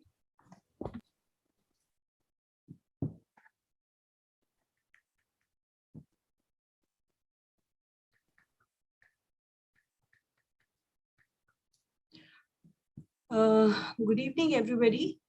It is getting cut. Can you stop sharing and then start sharing again, ma'am? It will work, I'm sure. Stop sharing. Yes, ma'am. Just stop sharing. And? Your PowerPoint is open now, ma'am. Now again start sharing, ma'am. Okay, okay.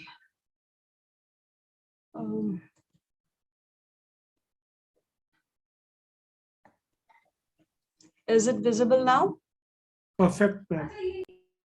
Okay, good evening, everyone. I thank Dr. Chitra for inviting me to share and discuss this case.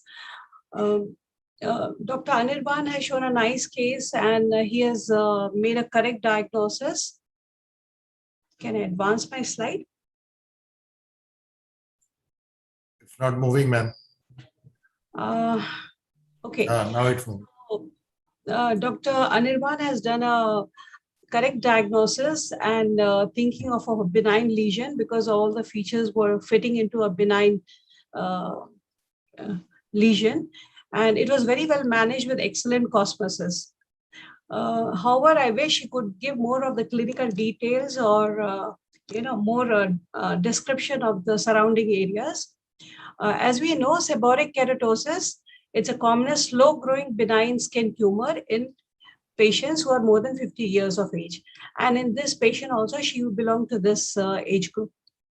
And seborrheic keratosis, it's a benign clonal proliferation of immature keratinocytes.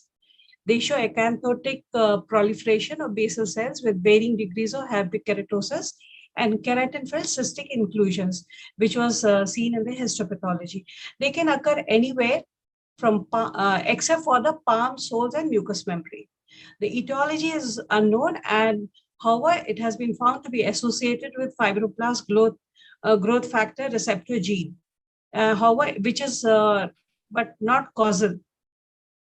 It's a most benign, it's mostly benign, except, like as he has said, when there is a sudden eruption or emergence of multiple seborrheic keratosis, and this could be a sign of, this is called the sign of lesser trellat, and it is suggestive of GI malignancy or a lung carcinomas.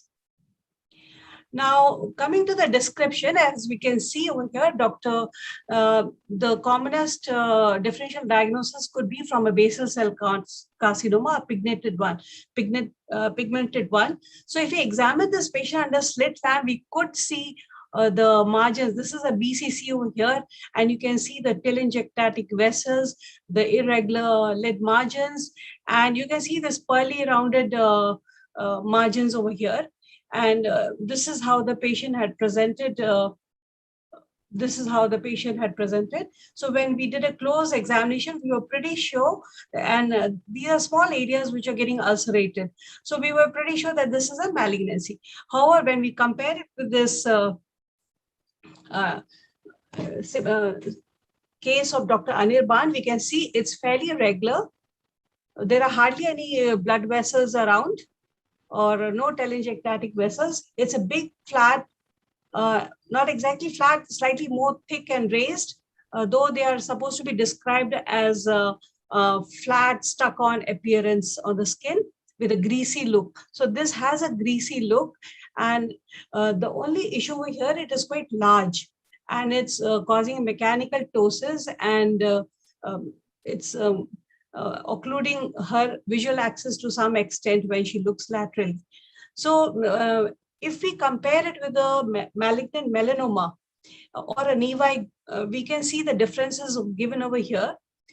So a seborrheic keratosis would be round or oval shape, and it could be from light tan to black in color. It's waxy or scaly looking, and it has a stuck-on appearance, and they occur as isolated or more. Typically, they stay the same size or they grow very slowly, and they may have, they remain the same for years together, such as this case. Whereas if it is a nevi which has undergone malignant transformation, then you would have sides which will not match in size or shape. It would be relatively flatter but have fuzzy borders or ragged or blurred edges, and variety of colors could be seen within the same mold. And they have a smooth surface, and a patient would give history of a recent bleed or ooze, or a recent history of change, color, shape, and size over time. So with all these recent features of change in color, shape, size, we should think of a malignant transformation into a nevi. So the commonest differential diagnosis here would be a pigmented BCC and a malignant melanoma or a nevi. So that typically it does not warrant any treatment, except when there is a suspicious bleeding, suspicious looking lesion where you're not sure whether it's a benign or a malignant. There is bleeding, there's rapid growing or changing lesions, and for cosmetic reasons. So it can be removed by incisional biopsy or excisional biopsy, or you could just remove it with other methods. And however, this needs to be individualized for each patient, depending on the patient's requirement for cosmesis, the thickness of the skin, the color of the skin, etc. So the treatment which has been used in the past historically is cryotherapy and desiccation. However, these two leave side effects in scarring and pigmentation. And some gels and creams have been used for hyperkeratotic skin lesions. And however, these are smaller studies and the efficacy is not well established. Some vitamin D analogs have been recommended in some studies, and again the efficacy is not well established. And diclofenac gel and potassium dorbicillate has been used by certain authors. And very recently, their topical hydrogen peroxide 40% solution has been used for treatment of seborrheic keratosis, and this recent approval is for dermatological conditions. Lasers can also be used to remove this because it is very superficial. So you can use ablative lasers like YAG and carbon dioxide, and non-ablative laser has also been used in these. With this, I would say that this is a very well managed case and a very excellent outcome. Thank you very much, Dr. Usha. That was again a wonderful discussion, a lot of learning. We shall now go on to our next section, and we would have taking us on a very quintessential topic which seems to keep coming back in every talk. And we have none other than Dr. Kaustubh Mule, Senior Consultant, Center for Sight Group of Hospitals, Hyderabad, an ocular pathologist with an expertise in ocular oncology and molecular genetics. And he is going to delve in the next 15 minutes on something we really need to know, pathology of orbital tumors, the final diagnosis, the final say. So let's hear from you. Thank you, Chitra. Thank you, Chitra ma'am, for having me here. Okay. Sorry.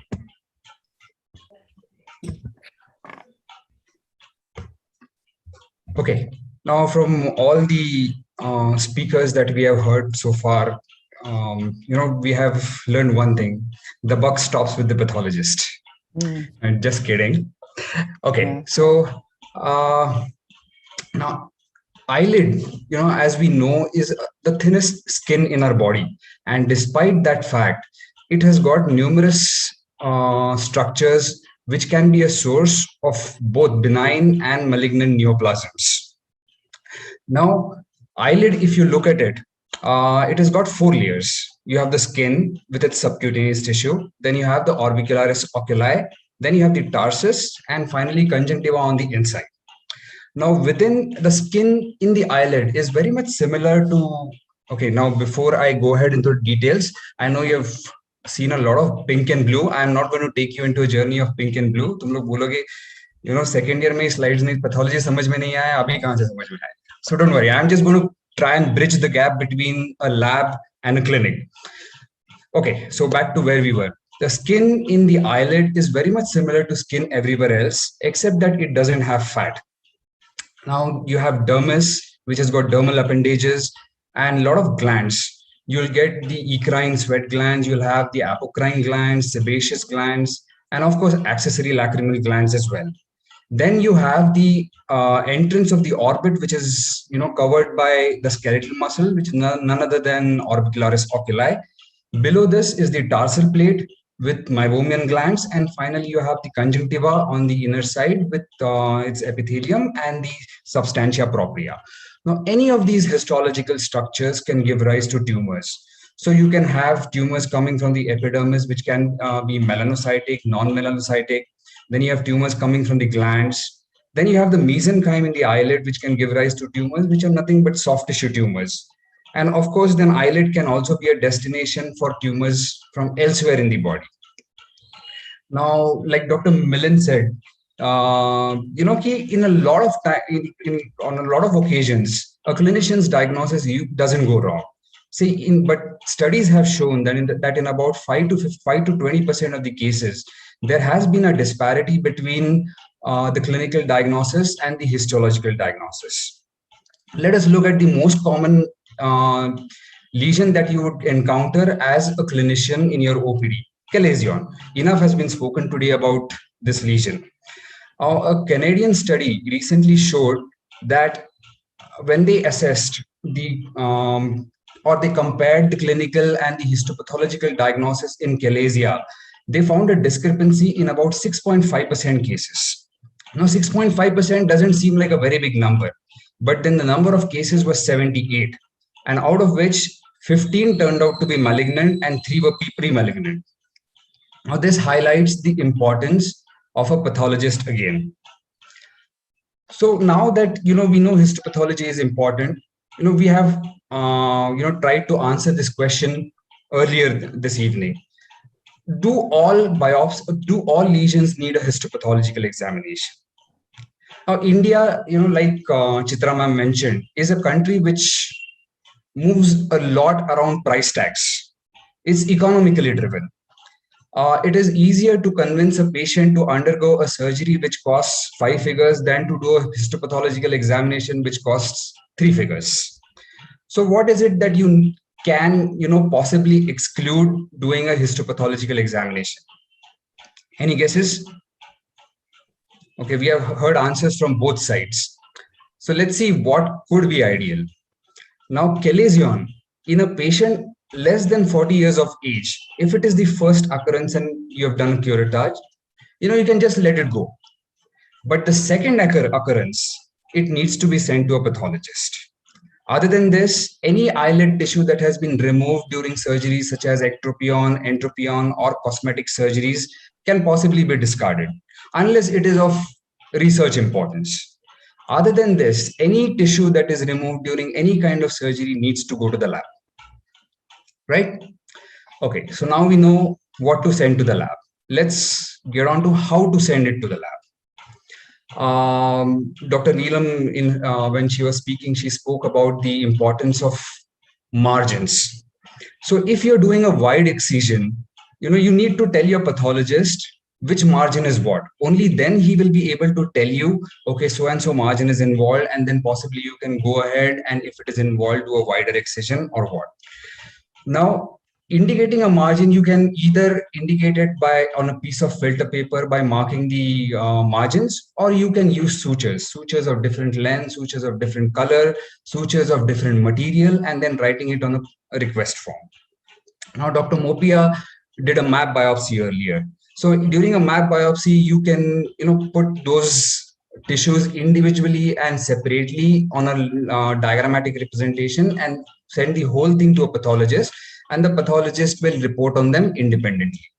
Now, once this has been done, the whole tissue has to be put in a preservative, which we call it as a fixative.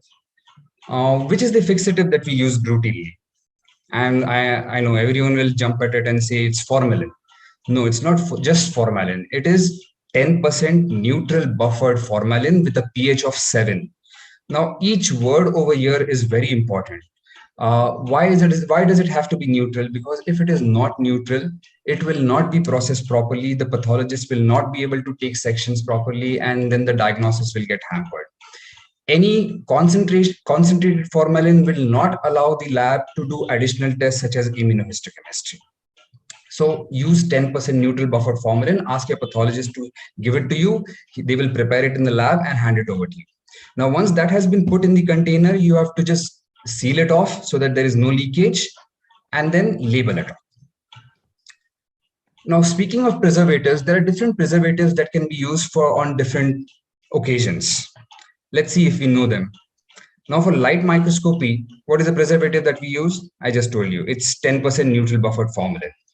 If there is immunohistochemistry that is necessary, again, the same thing, 10% neutral buffered formalin. If you aspirate a bone marrow, like you do in cases of retinoblastoma or rhabdomyosarcoma, then you can either send it in EDTA or you can send it in Helix fluid. If it is a bone marrow biopsy that has been done, because it has bone in it, you send it in Zenker's fluid.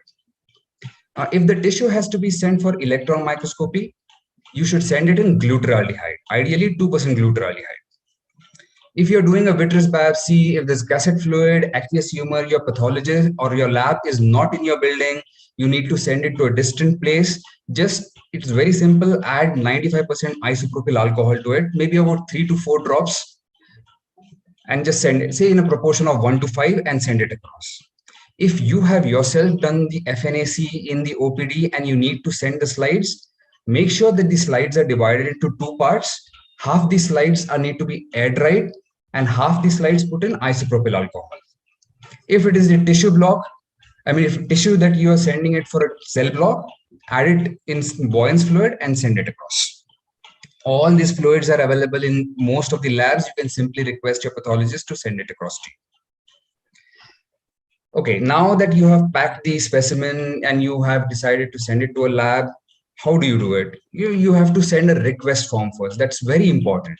But before you send a request form, always communicate to a pathologist that you're sending so and so. If there is some deviation from normal, communicate with the pathologist. Sometimes there's a urgency. Sometimes you might need a special test. Sometimes there are clinical diagnosis that you're thinking of. So always communicate with the pathologist. Now, what should an ideal request form look like? It should have the patient details, of course, the first name and the last name and rest of his demographics. Your pathologist might need to communicate with you, need to ask you questions about a lesion. So always write your name and your phone number or your hospital name so that he can contact you. There has to be a high risk status if present mentioned. Like, these days, if the patient is COVID positive, mention that on the report so that the lab personnel will be careful about it. Of course, then most important is the clinical radiological features, imaging findings, everything relevant and crisp. And then if there was a previous biopsy that was done, mention its details. If there was a previous surgery that was done, mention the details of it. Okay, now form filled. How do you transport it to the lab? This is what I showed you. The figure on your left, the picture on your left shows you how to pack it, seal it, and label it. Now, if there are multiple biopsies that are taken from the same lesion, let's just say, the surgeon has done a superficial, deep and deeper or a multi-level incision biopsy. It is ideal to pack them separately, label each of them separately and send it across. Now, if your lab is somewhere else in the city or you're sending the sample to a different city, you have to follow the UN 3373 guidelines, which indicate that any biological material has to be transported in a 4-layer covering. The first is, of course, the plastic container with a preservative in it. Around it should be a waterproof container, something like a polythene bag. The whole thing, you put it in a hard covered box, something like a thermocol box or a cardboard box. And between the polythene bag and the hard cover should be an absorbent material such as paper towels or cotton, so that if there is leakage, it should not infect the people who are handling it. Now, once this is transported, okay, now there are certain special situations which need a different kind of transport.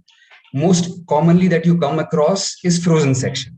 Now, for frozen sections, you need to transport the tissue fresh. Fresh is literally fresh, no preservative, not even saline. If you're sending it to a different floor, just put the specimen in a bowl, cover it with a gauze piece that is soaked in saline. Don't add saline to the bowl. Cover it with a gauze and send it with a request form. Now, frozen section to a different center or to a different locality, it's ideally not advisable because by the time the specimen reaches there, it would get autolyzed.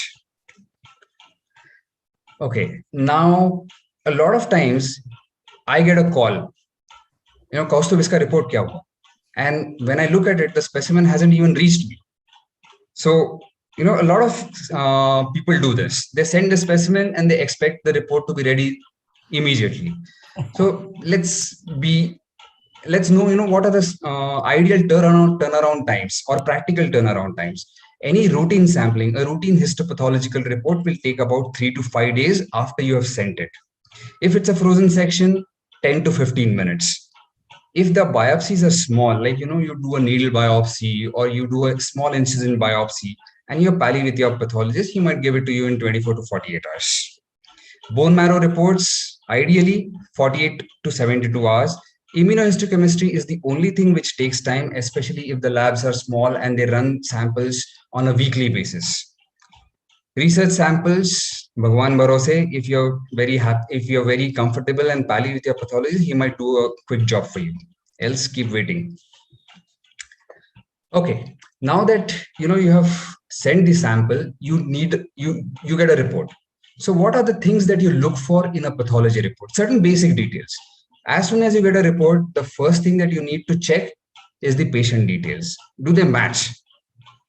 Then the specimen details. They can always be a mix-up. Then the core details. You look at the diagnosis, if it is a tumor, what type, what subtype, what grade, whether it's well differentiated, poorly differentiated, blah, blah, blah. What are the structures involved, whether the resected margins are involved, say lateral margin, medial margin, base, whatever, whether there is vascular tumor emboli, lymphatic tumor emboli, perineural tumor invasion, and if there are any associated non-neoplastic tumor pathologies in the same tissue. Okay, to summarize, first thing first, have all specimens evaluated. Like, Dr. Millen said, send everything to the pathologist. Always send the samples in 10% neutral buffered formalin unless there are special situations like electron microscopy. Make sure that the specimens are packed properly and then transport them as quickly as possible to the lab. About anything that is out of the line, communicate with the pathologist. Furnish adequate details so that you get an impeccable report. And last but not the least, before you start your management, read the report properly. Thank you. Okay, one thing, before you remember this, to save time, remember, I'm a pathologist, I'm always right. Thank you. That was a very detailed talk. Actually, there's practically nothing to ask from my end. Very practical, yes. But one question, just for the benefit of the postgraduates, what should be the most must provide info that they need to know?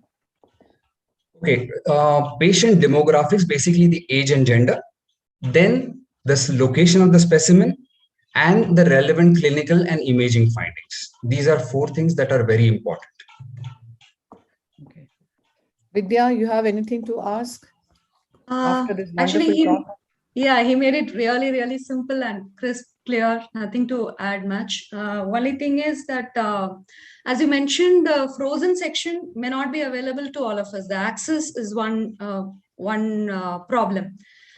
And even though if you have an access, the appropriateness of the technique is also another matter. In case of like most common carcinoma, like a sebaceous gland carcinoma, where you have different patterns of spread, do you think is it okay to do a wide excision margin and with a lid marginal control rather than going for a frozen section which can miss that vegetoid spread? Is that an okay thing to do?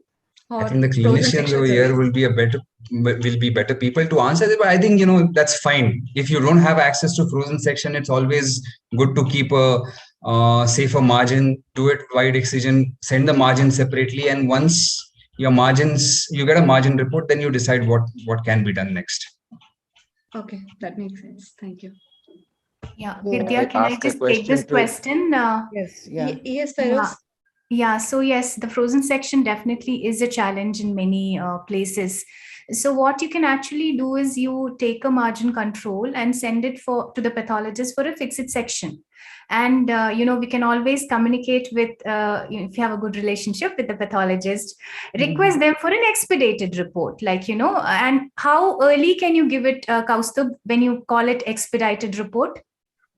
Well, I mean, this is a secret, okay? Don't reveal it to anyone. No, I would. 36 hours. Entire AIOS is watching you. 36 hours. 36 hours. Yeah. So, request them, plead them for an expedited report. You need not actually do the reconstruction at the same sitting. You can patch the eye, send the report. And once you're 100% sure, especially in lethal malignancies, it's always good to do this and, then go for reconstruction. That's one option. Yeah. You mean eat their head? But I think we have 3 big talks. Eat their head? Yes. No, Kaustubh, we have to plead. Yeah, right. Now, don't reveal all the secrets. We don't secrets want now. We are only going to hold in our mind that one question 36 hours. Yeah. One question of Kaustubh. Yes, sir. As of today, what are the indications where you really think FNAC or a fine needle aspiration biopsy would really help? Where would you tell the clinician, yes, that is the first choice? And you'll get results which will satisfy the oncologist as well if it turns out to be a malignancy or something. Maybe I think in circumscribed lesions of the eyelid, something like a pleomorphic adenoma that's arising from an accessory lacrimal gland, or if it's a stromal tumor like a benign fibrous histiocytoma, which is not causing a lot of cosmetic defect, not causing a lot of ptosis or visual impairment, something like probably FNAC might help in those situations. Otherwise, I think a simple excision is a lot easier than doing a FNAC and then going ahead and then doing an excision biopsy. So the indications today are very limited, right? Yes, very limited. In eye, it is very limited. Yes. In the In same the line, past, people would talk about differentiate. Sorry, sir? People would talk about differentiate. In the past, people would talk about this being an indication for cases where you were wanting to differentiate between a malignancy and a inflammatory diffuse tumor. Yes. But I don't find it useful in those situations. Yeah, because probably in those days, they would want to differentiate between benign and malignant and then decide what is the course of management. But I think now with the clinicals, I think, with all the advances in science and technology that have come up, I think there are a lot of non-invasive procedures that are available to make this distinction. You really do not need a FNAC and get into that risk of cell seeding. In the same line, Kaustubh, I have a question for you, since I'm sure we have the cornea anterior segment people also watching this. So there is, again, a lot of debate and controversy regarding impression cytology in a suspected OSSN. And OSSN is a very common conjunctival tumor. I'm not talking about eyelid tumor here. So what is your take on impression cytology and its use? Is it really useful? If you ask me personally, okay, this is a personal opinion. I think it's a hype. Now, dysplastic changes, they usually begin from the basal layer of the epidermis. And impression cytology tends to sample the superficial layers.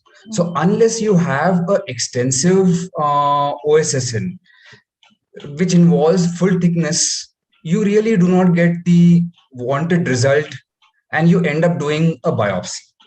So why unnecessarily wait and waste that time? Might as well just go ahead and do a biopsy.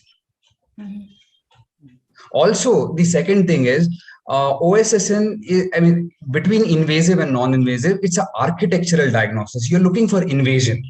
And impression cytology doesn't tell you that. It will only tell you whether it's atypical or not. Again, you are left hanging. So I think biopsy would be my recommended choice. Now, from the respected panelists over here, Dr. Grover, Dr. Abhijit, Dr. Usha, in your practice, do you use impression cytology for conjunctival OSSN? No, I don't. Yeah, I don't either. Ma'am, Abhijit, ma'am? Only when there is a doubt, not otherwise. Okay. Usha, ma'am? I'm really doubtful that Dr. Usha has left. It's part of a cystic pterygium or something like that, only then, not otherwise. Yeah, I agree with Dr. Abhijit. Same here. Thank you. Thank you. But I think though the discussions are very useful, we need to move on because we have 3 important talks here. So we move on to the final. Just a minute. Yeah, thanks Could a lot, I just, Dr. Kaustubh. Yeah, that was a wonderful talk. Chitra, could I just check my share screen at this moment? Because then I'll have some time to get it technically corrected. Yeah. Shall I? Yeah, you do that. Yeah. So we shall move on to our final session where the action takes place. So once we diagnosis with clarity, it is time to provide appropriate treatment. Perfect, so sir. We need to know Okay, thank you. What are the newer treatment options for lid tumors. And that's what we are going to be discussing now. And our next speaker is Dr. Fairouz, Senior Consultant from Horus Specialty Eye Care, Bangalore, with expertise in ocular oncology, ocular trauma, socket reconstruction. And of course, we all need to know that she's the awesome member scientific committee too. And she's going to tell us on the newer treatment modalities in lid tumors. On to you, Fairuz. Thank you very much, ma'am, and AIOS ARC team for this kind invitation. It's a pleasure to be here and especially sharing this platform with the stalwarts here today, respected teachers, colleagues, and friends. I hope my slide is visible. Yes, yes. Yeah, okay, perfect. So I will be taking you through few important eyelid lesions, which is treated other than surgery. And I hope, we will touch upon a little bit of the newer advances in eyelid lesions as well. I have no financial disclosures or interest, and these are my affiliations. So this is a 30-day-old female baby with IUGR, a preterm cesarean delivery at 36th week. Birth weight of 2.1 kg. These are all very important in the subsequent,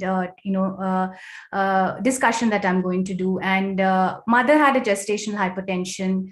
There was an anomaly scan which was done and an amniocentesis, which was done at 5th month. And this is how the baby presented with, as you can see here, a superficial reddish strawberry-like lesion sitting in the upper lid of the left eye. So the diagnosis is not difficult here at all. It is a case of an infantile childhood hemangioma. So how did we treat it? So we are very fortunate at this point of time that we have a wonder oral propranolol with us, where we often resort to in treating capillary hemangioma. So the child, we went ahead treating this child with oral propranolol, 2.5 milligram per kg body weight. Along with that, since it was a superficial lesions, an addition of topical timolol was also used in this particular case. And as you can see here, right from day 4, there has been, noted changes in the lesion, and this is day 30. And in the next slide, you can see that at 4th month, the entire lesion disappeared. So basically, infantile hemangioma, I've put few slides here just for the postgraduate students over here, because it's an important question for you and you need to know about it.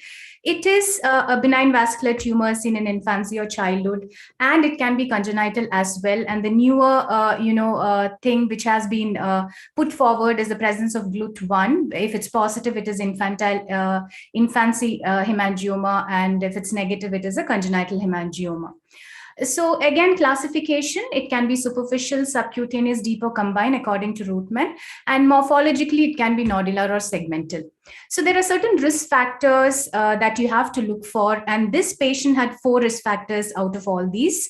It was a female child, low birth weight, amniocentesis was done, and the mother was on progesterone therapy during pregnancy. Other than that, preeclampsia, placental anomalies, and family history of hemangioma are the other risk factors. So the natural cause is supposed to be understood because it is during the proliferative phase where there is a rapid growth until 4 to 6 months that whatever treatment you give, especially oral propranolol, when it acts, but giving it in a plateau phase or an involution phase, it may not help for the patient. So these are the bucket list of things, management modalities that is available: intralesional steroids, oral beta blockers, topical beta blockers, intralesional beta blockers, which I don't have any experience. Well, oral beta blockers and topical beta blockers is what is commonly used in my practice. There are reports of interferon, pulse dye, laser therapy, and of course, surgical excision. So this was a huge contribution which came up in 2008 when oral propranolol started being used as a primary management modality in capillary hemangioma. In fact, there were papers which was published further on the use of topical application of timolol maleate gel. In this patient, we used actually topical timolol eye drops, which was soaked in gauze pieces, and it was applied over the lesion. So the mechanism of action is basically vasoconstriction, decreasing the expression of VEGF, and apoptosis of capillary endothelial cells. If you ask, is it safe to give in a pediatric patient? Yes, it is safe, but there has to be a strict monitoring of the vital signs in the blood sugar. Yet another case where this child was advised for a surgical excision of this lesion in the forehead. So it's very, very important to do a systemic evaluation of this child. So the diagnosis is very, very clear. Although the lid lesion is not too very clear, except for the reddish discoloration over the surface, there are few more lesions in the body in this particular child. The child was also put on oral propranolol, and this is 3 months post-treatment, and this is 3 years post-treatment with the regression of the lesion. So if you want a reduction immediately, because of the risk of amblyopia is high, even intralesional steroids can be considered, including triamcinolone acetonide and betamethasone. There are systemic association which has to be identified. So a thorough pediatric evaluation is very, very, very important. Second case is a 24-year-old lady with a complaint of lower lid swelling in the left eye, noticeable since 5 years. She also complains of associated aching pain, especially when she stoops down. And this is the lesion which is sitting over here. Kind of a bluish discoloration on palpation, is very, very soft. Extraocular motility is free and full. And well, so what we did was a Valsalva's maneuver. Any vascular lesion in and around the periocular area, we would always want to rule out a varix. Well, in this particular case, the Valsalva's maneuver, as you can see here, is negative. So what we did was we went ahead doing a cerebral angiogram in order to rule out any connection, any AV malformation. A digital subtraction angiogram was also done, and there was no AV malformation. So the diagnosis was an eyelid venous malformation, left eyelid, left lower eyelid. So what we did was an injection of bleomycin 1 session. And this is how, after 1 session of injection bleomycin, the lesion is almost disappeared in this patient. So for the postgraduates, again, the ISSVA classification for vascular anomalies, it's good to know this. It is classified into vascular tumors and vascular malformation. I'm not going into the details. This is a very interesting case of a 64-year-old gentleman, lower lid swelling, left eye 3 months, history of incision curettage 2 months back. And he says the swelling increased 4 days. He also complains of a swelling in the preauricular area as well. So taking a closer look, there is definitive lash loss. The posterior lid margin is rounded. The architecture is totally lost. And you can see this diffuse lesion extending from the medial lower tarsal conjunctiva involving the tarsus up to the lateral. But something which was absent to call it a sebaceous gland carcinoma, which all the other typical features are here, is the feeder vessels. Although there is intrinsic vascularity, there is no very prominent feeder vessel which is present over here. So I was personally not convinced, although the patient was referred as a case of sebaceous gland carcinoma, to go for a full excision biopsy. So an incision biopsy was done. And well, he also had another lesion in the upper tarsus. So it was not really falling in place for a sebaceous gland carcinoma. In fact, he had a palpable preauricular lymph node and a level 2 cervical lymph node also, which again was kind of, suspicious whether there is a rare possibility of a sebaceous gland carcinoma. But the FNAC of the level 2 cervical lymph node came as AFB positive. And this came out to be an eyelid granuloma, which was tuberculosis. He was treated with local triamcinolone injection at the local site and anti-tuberculosis treatment at 9 months. And he resolved. So this is a very, very interesting case of a 59-year-old lady with redness and discomfort, 1.5 years. She has been going from one clinician to another, and she was on topical eye drops with lubricating eye drops, topical steroids. There was no resolution, and there was still progression. And as you can see here, the entire upper lid and the lower lid, more in the lower lid, is involved. There is a lot of keratin, there is a lot of discharge. The periocular marginal skin is involved. And this is how her bulbar conjunctiva and the cornea looks like. She had a vision of 6/60 when she came. The cornea is involved. Only the central portion, there was some amount of clarity in the cornea, the bulbar conjunctiva, the tarsal conjunctiva, everything was involved. In fact, so at this point of time, there are two things that you would think of. Asymmetric blepharoconjunctivitis is sebaceous gland carcinoma or diffuse squamous cell carcinoma. In the presence of the keratin, sebaceous was down in the list and SEC was up in the list. So what I did was a map biopsy, and this went to Kaustup.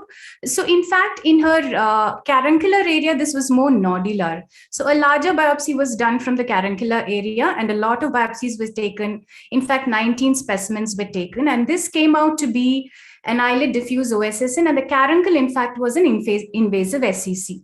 So what we did was, I did a deeper excision, wide margin carotilar excision with AMG. And apart from that, what we did was, 1 in minute order to remaining, preserve ma'am. the eye, cryotherapy, topical interferon, injection interferon alpha 2B. And well, this is how we do the injection of interferon alpha 2B in diffuse OSSN, where she in fact received a total of 9 million international units. And cryotherapy was also done. And this is how she looks like, after 4 months. Recent advances, I'll quickly go through. In squamous cell carcinoma, it is the epidermal growth factor receptor targeted therapy. There is array of drugs which has come up. I have no experience with it personally. And these are the reports which has been published by Dr. Beta Ismaili. Basal cell carcinoma is the hedgehog inhibitor. Well, these are the reports which has been published. And the checkpoint inhibitors, immune checkpoints for melanoma. It's useful in uveal and conjunctival melanoma, but the application of eyelid is still not experimented and reported yet. And these are the PD-1, PD-L1, and the CTLA4 checkpoint inhibitors. So conclusion, eyelid tumors, the non-surgical management, there is many things in the basket with oral medication, local injections, topical therapy, local applications, lasers, and molecular pathway inhibitors, as well as cryotherapy. But these are all very, very case specific. Thank you very much for your patient listening. Thanks a lot, Feroz. That was a very interesting talk and Thank you, lot ma'am. of information. Wonderful it was. I just wanted to ask you that there must be quite a lot of challenges when you talk about these newer treatment modalities, and which is still not too available in many parts.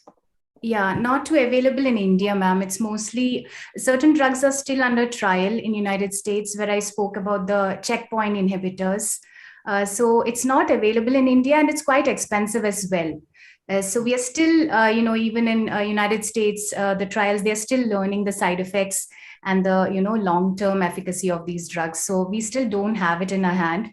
Although epithelial growth factor inhibitors are available, it is available in India in certain centers. For the head and neck cancers, they are using, but it's not the first or the primary modality of treatment. If it is, there is a recurrence, they've already done a surgical excision, that's when they use it. But these are available in prominent oncology centers in India. Yeah. Vidya, you have anything to add, or shall we go on to our next speaker?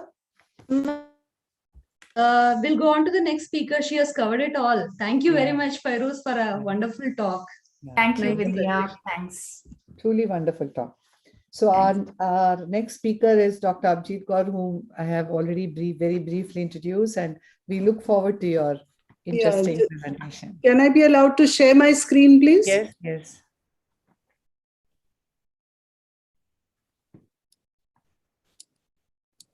There's some issue with that.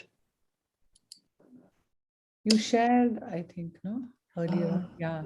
I did test it, but there is some issue now. Can we go on to Dr. Grover's talk if it's... Ma'am, you'll be able to share, ma'am. Just stop sharing. Just stop sharing. Stop sharing once. You have to stop the sharing. Click on the green I've stopped sharing. I'll stop your sharing, ma'am. I've done that. Now, your PowerPoint is open? Yeah. Okay, now when you start sharing, select your PowerPoint. It will ask you, what do you want to select? Okay, let me open my PowerPoint. It just got accidentally closed. Give me a minute. That's why it is not showing, ma'am.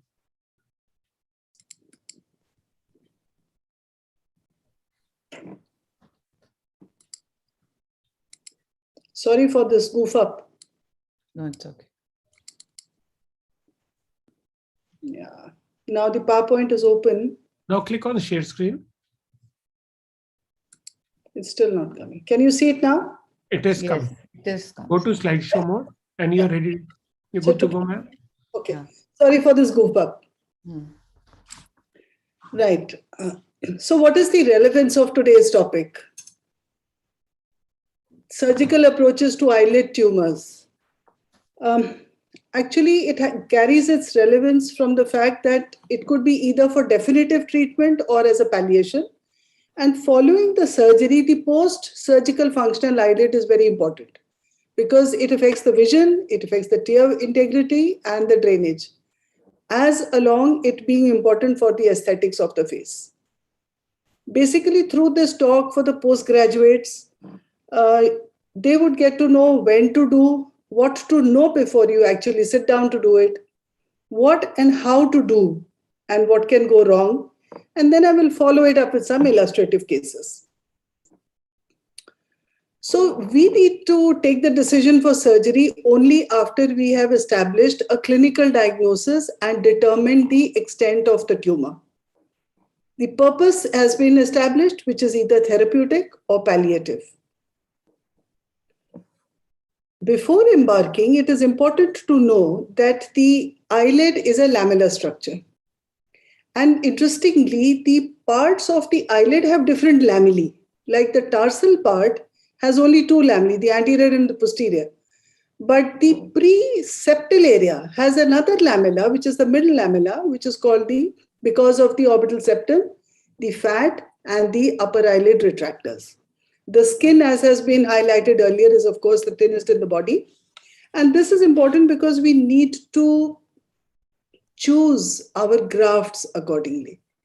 And the skin which most commonly matches is the contralateral eyelid or the retroauricular skin. The tarsus is a very important part of the eyelid, which is important for the stability. And therefore, when you substitute the tarsus, you need to ensure that it is well contoured and smooth. Beyond that, a knowledge of the anatomy is important. All the grafts should be placed close to the arcades. And also we have to keep in mind that the lymphatics go to the preauricular and the submandibular area. This is important in the preoperative assessment, as it was already said. And secondly, it has a bearing on the post-surgical outcome. Now, as far as the lower eyelid is concerned, gravity and the retractor forces will affect the outcome of the surgery. Patient factors in form of the age, the comorbidities are important. Age, because with age, the nature of the skin changes. And what may appear large in a younger skin may be small for an elderly skin. I'll come to that later. Size and orientation of the defects, the vascular supply to the surrounding tissue, the biological behavior of the treatment, and the previous treatments that have been taken. If any radiation has been done or there is a previous scar, everything is going to impact the outcome of surgery. So let's look at the defects. In a young individual where the lids are tight, around 30% of a lid gap is called as a small defect, 45% around a medium, and more than 55% of loss is treated as a large defect. Whereas in an older person where the skin is lax and it can be stretched, you can afford to have a larger defect in a smaller category. Now, the defect may be of the lid alone, or it may include the canthi. Then the management will change. The involvement of the lid margin is also very crucial in deciding what procedure has to be taken. If the margin is intact, you can go through with a local flap or a skin graft. Now, the presentation may be because of removal of a primary tumor, or sometimes part of the tumor has been removed for biopsy, and then the patient will come to you for removal of the tumor along with lid notch, epiphora, corneal exposure, lack of thalamus. All these would be added. So how do you ascertain the extent and the collateral damage? The extent is basically clinical and radiological. Why do you need radiology? Because you need to know whether the lid lesion is limited to the lid or has gone into the orbit. What is the collateral damage? It does on the medial side mostly to the lacrimal system.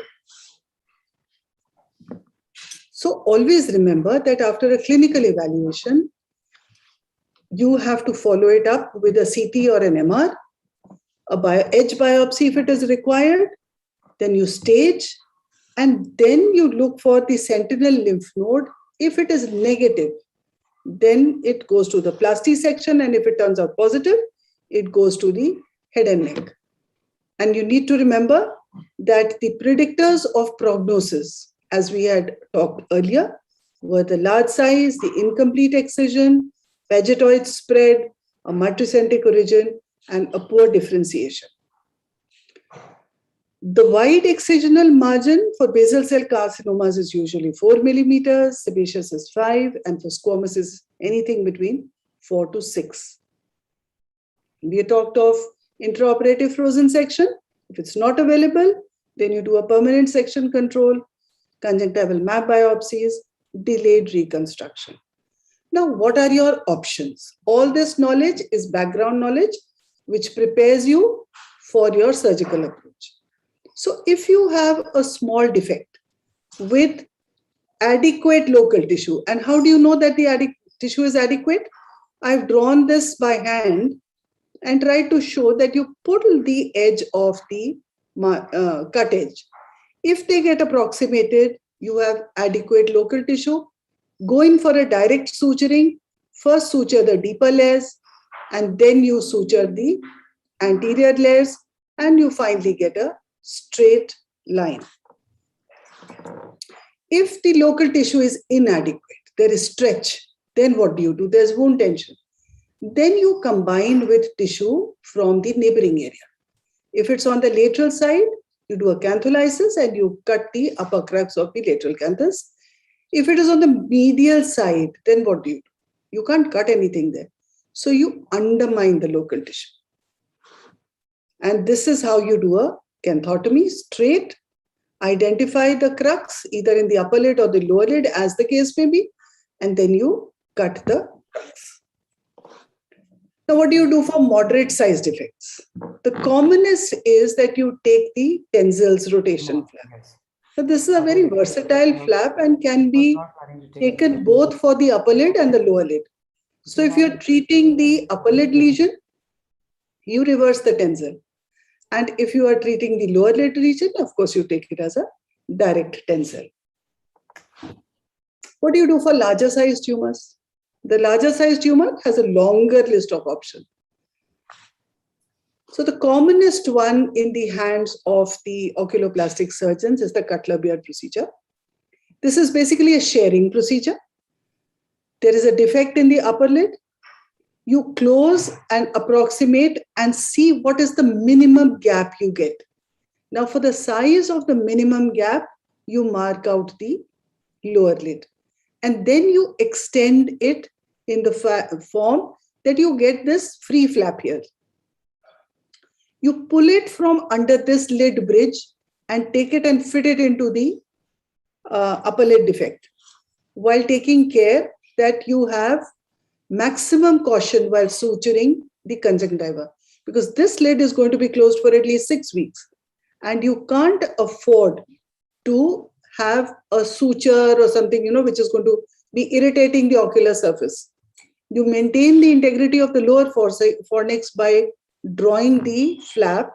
And while dividing the bridge, always remember that you need to angle the scissors upwards so that your conjunctival lamella is longer than the skin lamella. The next common flap is the Hughes flap. Now, what do you do here? In the upper lid, you evert it on a Demers retractor, pull out a tarsoconjunctival flap, fix it into the lower lid, and then cover this with a skin flap, skin graft. Now, these are what are called as flaps. They are based on an artery, and then you just pull the tissue. So you can either have an advancement flap, which is a direct pull, or you have a transpositional flap, or you have a rotation flap. Complications are usually mild and acceptable. You may get some marginal abnormalities, which can be treated. There are lid positional abnormalities. Corneal injury may take place, which is best avoided. And cosmetically, the pigment defects, a little swelling because of lymphedema, loss of lashes. and of course, a scar. Now, this is what chronic lymphedema looks like. This is a large sebaceous gland carcinoma treated by Cutler beard, and this elderly gentleman, this swelling just persisted. Sometimes you get this conjunctival hypertrophy. Follow-up protocol is that you see the patient on day 1, then call for removal of sutures after 1 week. And if you have other options, like you have other grafts, you may call them later. So I will now run through some illustrative cases because most of the postgraduates would want to know what is done for which case. For benign superficial lesions, partial thickness defects occur. Deep fullness, they are usually not there. Margin clearance is not needed. So small recent onset nevus, excised locally, treated with sutures. Another cutaneous hemangioma, excised locally. I just sealed it with the patient's own blood. I didn't apply any suture. Just a little pressure. There was no tension on the wound. This is a pyogenic granuloma. It was excised. You see a very nice clean excision. Sometimes these pyogenic granulomas have large crustings. So you don't need to treat them like malignancies. The moment you pick it up, this whole thing comes off. The infection and the basals can just take a small part for biopsy from here. This is a small meibomian cyst at the angle. It was excised and you see a clean result. This is a kissing nevus. The upper eyelid lesion was excised. A bridge was taken from the lower lid. And finally, this lower lesion was excised and a post-auricular graft was applied on that. Now, this is a cutaneous horn. It was shown in one of the earlier talks. This was excised and the base is sent for biopsy. This is a squamous papilloma, again excised. Inclusion cyst, again a superficial excision. Now this brings me to the malignant part. I see I'm running out of time. So direct closure with canthotomy. This here again, this patient has a direct closure with a good result. He's able to close his eyes. Again, a direct closure. You see the amount of lax skin, hardly you see the scar. Again, a medial lesion, medial undermining. Now, this is an example of a flap. You see, there's hardly any evidence that she has been operated. Again here, excise, do a transpositional flap here. Another example of a flap. For lower lids, it works very well. This is a full tarsoconjunctival flap with a pre or post-auricular skin additional skin was taken. Hughes tarsoconjunctival flaps. This is an advancement flap. You see this whole tissue on the lateral part was advanced here. Again, a flap advancement. Examples of the same. Cutler beard is a very, very versatile procedure. I've used it in almost, I think, most lesions of the upper lid, right from any site, any size. Lateral part, a medial lesion, a full lid, full thickness defect. You see, look at the size of the lid defect. But because this is old skin, it is very forgiving. It can stretch and accommodate a lot of defect. 2/3 of the eyelids here was involved. Angled it a little laterally, medially, and you see what a beautiful contour and result. There is a little hypopigmentation, but the patient wasn't bothered by it. Another lesion where there is a lateral lid, huge lateral lid lesion with the extension. We virtually came up to the canthus on the lateral side and the medial to 1/3 on the inner side. Now, this is a lady who had Cutler beard procedure for her upper eyelid lesion primarily. And then she developed a new lesion in her lower lid, along with lymph nodes. So sometimes you need to treat their recurrence and then you need the help of a surgical oncologist. She underwent radical neck dissection. Large tumors, of course, sometimes we are not very fortunate and we need to exenterate these patients. This is another patient who had exenteration done. Now, sometimes, even after exenteration, they are unfortunate and they develop these recurrences. So follow-up is a very, very integral part of the surgical management of the tumor. This is another lady who had a sebaceous gland carcinoma. It looked small, but intraoperatively, I was in a doubt and I virtually excised her whole lid. This was an impromptu decision. So I did part forehead flap, part glabellar flap. She did fairly well for about 3 years that I last saw her. This is another patient. We did just the pre-COVID period. This patient is lost to follow-up. This is a patient of xeroderma who has this lateral temporal flap, which we had fashioned for the lower lid lesions. You can see that the gravity has played a part. It's bulky and it is sagging. It's inadequate. Thankfully, he's got a good bells and there is no corneal exposure. Now, this is a basal cell carcinoma in a young male. It was really, really large and it left a very large defect on table. We fashioned a huge medial flap, rotated it. He's still under follow-up. This is another lady who had a direct closure for the upper lid and an advancement flap for the lower eyelid. Very old lady, lot of cardiological comorbidities, who unfortunately had a carancular lesion and a basal cell carcinoma here on the skin. Very deep, skin was fixed. So here we just did a palliative surgery and we put her on imicomod. Now this is a cheek advancement flap. You see this huge tumor here, very large defect.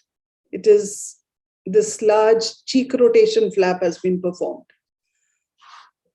Now this is composite treatment. Large tumor, NACT was given, and following the NACT, then this composite flap was done.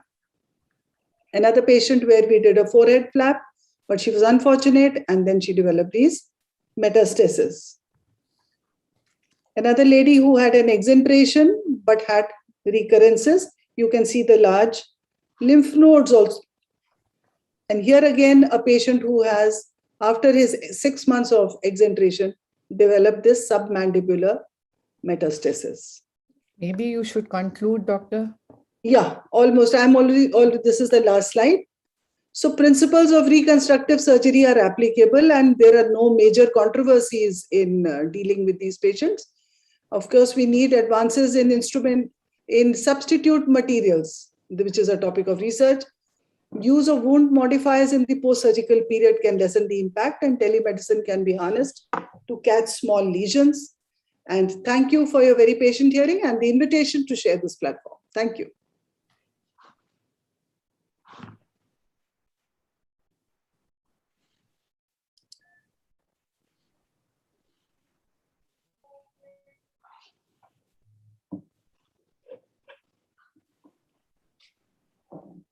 And he is going to talk to us about lid reconstruction, basics and beyond. Look forward to hearing your talk, Dr. Ashok. Dr. Ashok, what happened? His screen is frozen, ma'am. Screen is frozen. Oh, he's there. Yeah, it's again coming back. Of course. Dr. Ashok. He would never let us down. He was the past ARC chairman. He knew a bomb would land on his house if he doesn't talk now. Thank you, Chitra. I hope the internet connection stands by me. Yeah, I've just had the technical team provide me a dongle. So I hope it works. I'll start my screen share. Yeah.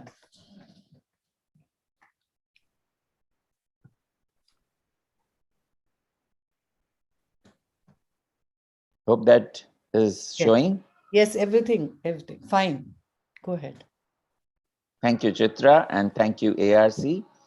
And thank you, Abjeet. I think Abjeet has done a lot to help me out, and she's outlined the principles already. So I'll just present some of the examples again in order to illustrate the same principles that she's outlined well. So as we know, the eyelid defects may be due to congenital colobomas, or they may be due to a number of acquired reasons. We know the entire range of congenital colobomas, largely involving upper lid, may be associated with various other anomalies, and the lower lid ones are less common. The acquired eyelid defects most commonly of tumors, which is what we are discussing today. Of course, trauma is another factor. So when we are trying to do a lid reconstruction, it is most important to try and get back the function. And of course, that is only possible when we get a good anatomical restoration. And on the face, the importance of cosmesis or aesthetics cannot be overemphasized, because it has a lot of bearing on a person's ability to communicate, to be a confident person in the society. So when we think of eyelid reconstruction, we talk largely about the reconstruction of the two lamina, the anterior lamina and the posterior lamina, which is normally comprised of a mucosal lining and a support, which is normally by the tarsal plate. So we need to construct both these lamina, but the usual principle is to at least have one lamina with intact vascular supply, and then you can use a free graft, if you like, on the other lamina. So when you're planning an eyelid reconstruction, you need to see whether it's the upper or the lower lid. The principles would change. Upper is the much more vital lid for the integrity of the globe. You also need to see the depth of the lesion, particularly if it is a full thickness one and involves the eyelid margin or not. And then the size of the defect, as was being outlined very well by Abhijit. You often need to shape the defect according to the technique that you are choosing in order to get the appropriate kind of repair. So you may talk about non-marginal partial thickness defects, like Surya showed one very beautifully. When we'll talk about the full thickness defects, we largely categorize them into small ones where direct repairs are possible, and then the medium ones where we have a number of reconstruction techniques which were outlined so well, and then the near total effects, which we in India come across ever so often. And then special emphasis on what we do to restore the canthi, which are so vital. So when you have non-marginal defects like these, the usual principle is to convert them into elliptical shapes. And along the lines, Langer's line or lines of the muscle fibers, the orbicularis here, and close them without any tension or pulling effect on the suturing. In the upper lid, it usually implies that these are parallel to the eyelid margin. The same principle holds true in the lower lid, but we often convert these defects into a vertical shape in order to avoid a traction on the margin, because the lower lid margin is much more vulnerable to getting an outturning, causing epiphora or greater difficulties. If the defects are larger, then of course you think of either using flaps like this, like an advancement flap when we have a lesion like this, or you think of a graft like in this kissing nevus here, where we could excise the skin and carry out a full thickness skin graft. So when you have a defect that involves the margin up to 1/4, it is usually possible to do a direct layer closure. In older subjects, you may be able to do an even larger one. And Where you need a little extra laxity, you will do a lateral canthotomy and cantholysis, which Dr. Abhijit had explained to you. So let's see an example of small tumors like the sebaceous carcinoma or this basal carcinoma, where a direct excision as a pentagon, which involves an incision perpendicular to the margin, reaching up to the upper border or lower border of the tarsus, as the case may be, and then completed as a pentagon. And then a direct closure works well for these small lesions, as you can see in this example. But it is important to follow the right principles for reconstruction. Here we are doing a closure with 3 vertical mattress sutures. First one is just posterior to the gray line in the firm tarsal tissue. And this is a 6-0 suture. First bite is 3 millimeters from the cut edge, coming back 1 millimeter from the cut edge, and 1 millimeter depth coming back to the original side. And this is a very important suture for approximation. Once this is done, then we can pass the next suture, which is closer to the posterior margin, again as a vertical mattress suture. We are using a 6-0 silk because it is much more pliable and would not cause irritation if it were to rub against the globe. And once we pass these 3 vertical mattress sutures, we would get a pout of the wound, and we would put the posterior 2 sutures through the anterior most suture in order to make sure the ends don't irritate. The closure of the tarsus with a non-absorbable suture and the skin closure with nylon would follow. When the defect is larger, then you have the Tenzel's lateral semicircular flap. You can use the various skin flaps. You can use the various lid sharing techniques such as the tarsoconjunctival flap alone, or a combination of the tarsoconjunctival as well as the skin flaps, constituting the Cutler beard or the inverse Cutler beard. And then you have the Mustardase technique for upper lid reconstruction, where you rotate a full thickness tissue from the lower lid. So let's look briefly at the Tenzel's. Here, it's a canal coloboma. We are converting it into a pentagonal shape. And this would also give us the raw edges that we need to reconstruct, following the same principles that we spoke about. Then we are outlining the Tenzel's flap as a semicircular flap. Now this should be somewhere short of the orbital rim, and this is the canthotomy, and now the cantholysis.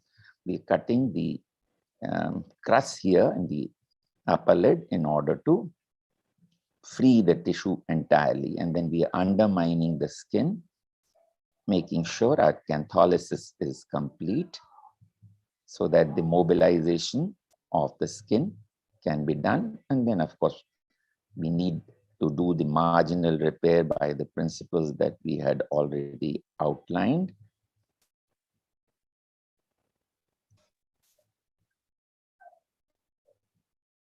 And then the tarsal closure and the skin closure, just as we had spoken about. But then it is important again to reconstitute the lateral canthus, give it the right kind of angulation. So I would pass a vertical mattress suture, and I would fix this to the lateral orbital rim to give the lateral canthus the right position and the right angulation. And then of course the closure of the skin flap, making sure to reconstitute the lateral conjunctival fornix as well. So I'm passing the fornix forming sutures now, and this completes the procedure. So an example is this post-traumatic coloboma in the upper lid associated with a malposition of the lateral canthus. And we have opened that up, created a Tenzel's flap, and we are able to bring it all together and take care of the upper lid defect, as you can see, and reconstitute the lateral canthus. The skin flaps are useful, and some of the more commonly used ones are the Trippier flap, as you see here, or the Freak flap, which is taken from the forehead region. and these can be used to reconstruct the lower lid. So this is an example of a basal cell carcinoma, right lower lid, excised. Then we've taken a tarsoconjunctival flap for the internal lamina, and we are using the stripier flap.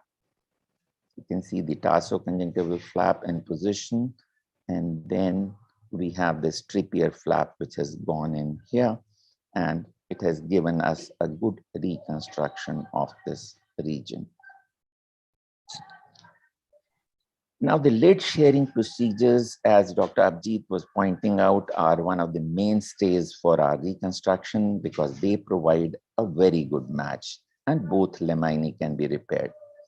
Tarsoconjunctival flap is very versatile. You can use it for lateral canthus, you can use it for medial canthus, you can use it for upper lid, you can use it for lower lid.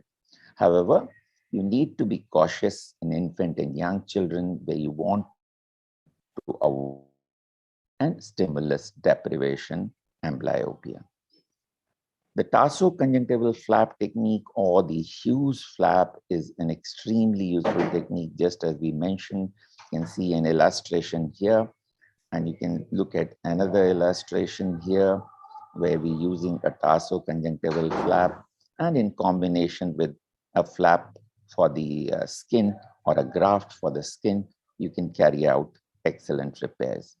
Cutler beard procedure was outlined by Dr. Abhijit, so I would probably skip the steps except to say that you need to do good excision with frozen section control, and your flap that you are preparing can be 1/4 smaller than the size of the actual defect because of the tissue laxity, and then both the laminae are taken up, sutured, and in the second stage, the important precaution that you take is to leave behind larger mucosa so that when you reconstitute the margin is constituted by the mucosa rather than the skin.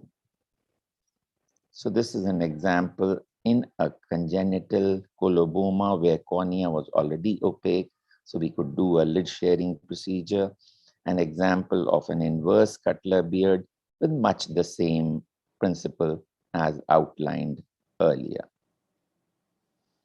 This is an illustration of the Mustard's pedicle flap. The advantage is that you have the eyelashes as well because it's the whole thickness, lower lid going up, and certain principles have to be followed in this, which you need to understand. It's about the larger defects which are near total that you need to start using either the temporal forehead midline or the glabellar flaps or the temporal flap with a intact vascular supply, which we'll look at later. But it is important in these cases to do a posterior lamellar graft as well, because you need to restore the support when you have a near total defect. So you either need to take a tarsoconjunctiva or a mucocartilaginous graft. And of course, Mustard had described this procedure, which is rarely done now in view of the large scar that is left behind. So posterior lamina can be in the form of tarsoconjunctival flaps, free tarsoconjunctival grafts as we are using here, or the nasal mucocartilage. So this is an illustration of a Mustard's cheek rotation flap, which I don't use now, and a nasal mucocartilage, which was used with this. Periorbital flaps for a huge sebaceous carcinoma like this can use a superficial temporal RT-based interpolation flap. We will skip this video in view of the shortage of the time. And so you have an example here of a similar thing with a sebaceous carcinoma, frozen section control, a tarsoconjunctival flap, and a superficial temporal artery-based flap was used in this case as well, giving a good reconstruction. The midline flaps are again useful for massive tumors. This was a lady who had refused to get a surgery done for her basal cell carcinoma for several years. And when she was advised biologics and she realized that it would cost a bomb, She then chose to undergo a surgery, which was much cheaper to her. So this was a near impossible one with involvement of the entire lower lid, the almost 2/3 of the upper lid, and this was the kind of defect. So we had to use a combination of techniques, a midline forehead flap, which we used for both upper and lower lid, and also a free skin graft in addition in this region, but combined it with a tarsoconjunctival flap. So this was at the end of this second stage when we could open it up, and she would need a considerable lot of more work to reconstitute her medial canthus. She can see she's happy, but we need to probably do more to make her happier. So lateral canthal and medial canthal reconstructions are very important.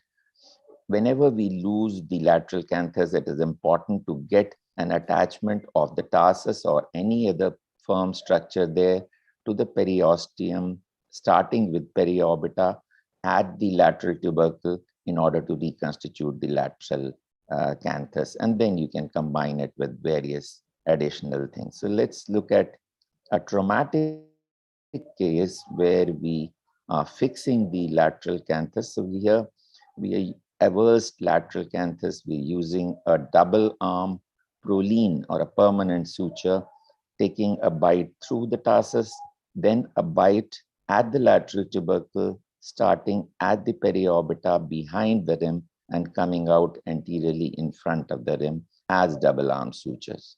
Now this works for most cases. In others, you may need to either create a periosteal flap or even drill holes through the lateral rim if the tissue is short. So an example is a basal cell carcinoma of the lateral canthal region, where we are using a nasal mucocartilaginous graft, and we've been able to reconstitute the lateral canthus well by anchoring it to the lateral rim. Medial canthal defects, important thing is the fixation of medial tarsus to periosteum near the posterior lacrimal crest behind the sac. And this is vital for getting the right kind of position for the medial canthus. So then you can combine it with various other techniques, and the spontaneous granulation for moderate defects is also a possibility for, particularly for the medial canthal region. But the principle of medial canthal reposition, as we pointed out, is this fixation behind the sac at the posterior lacrimal crest. And you can get a good exposure through a transcaruncular incision in this region. And that's where you pass the suture and pass it through the medial palpebral ligament, and you're able to get a good apposition. In other cases where that fixation is not possible, it's very commonly that you need to use the lateral profile mini plates. The small plates are used and drilled in with short screws. And this is often required in cases where there is an extensive problem at the medial canthus. So an example of an avversed medial canthus put in along with an advancement skin flap to get a proper positioning of the medial canthus. To conclude, eyelid repair needs to be customized based on the properties of the eyelid defect that you've created with your tumor removal. Partial thickness defects are repaired by simple closures, may sometimes need flaps or grafts, but full thickness defects, important thing is to have a plan for repair of both lamellae. You often need to have a plan A and a plan B, because a plan A may not always be possible. And then you need, in larger cases, to provide a separate supporting structure, either as a tarsoconjunctiva or a mucocartilage. And precise reconstruction of lateral and medial canthus is critical. A versatile combination of techniques is important. A sound knowledge and adherence to basic principles of oculoplastics are the key to success in eyelid repair. Thank you very much. Thanks a lot, Dr. Ashok. That was a terrific presentation, and I'm sure any of us who sat through it would have gained so much. And Thank you. yes, I think needs a real good clap. We always keep Thank the you. best Thanks for the for last. So that's how it was. Any question, Dr. Vidya, you have anything to ask? I think we are running late. Vidya? No, madam, actually, sir has told us very clearly on this thing. And thank you very much, sir. Very nice presentation as always, sir. Yeah. Thank you. Ma'am, can I add something Yes, if Dr. yes. Milind is there? Dr. Milind, are you there? Yes, I'm here. Yeah, yes. So I have learned a technique of operating on kissing nevus, which is very interesting, which I learned from him during my fellowship. If you want to just say what you do for kissing nevus in the most aesthetic way. Yeah, thanks, Fairuz. This for the kissing nevus, what we do is called epithelial stripping. So instead of doing full thickness excisions, we just remove the epithelium because it involves the skin, the margin, and the conjunctiva.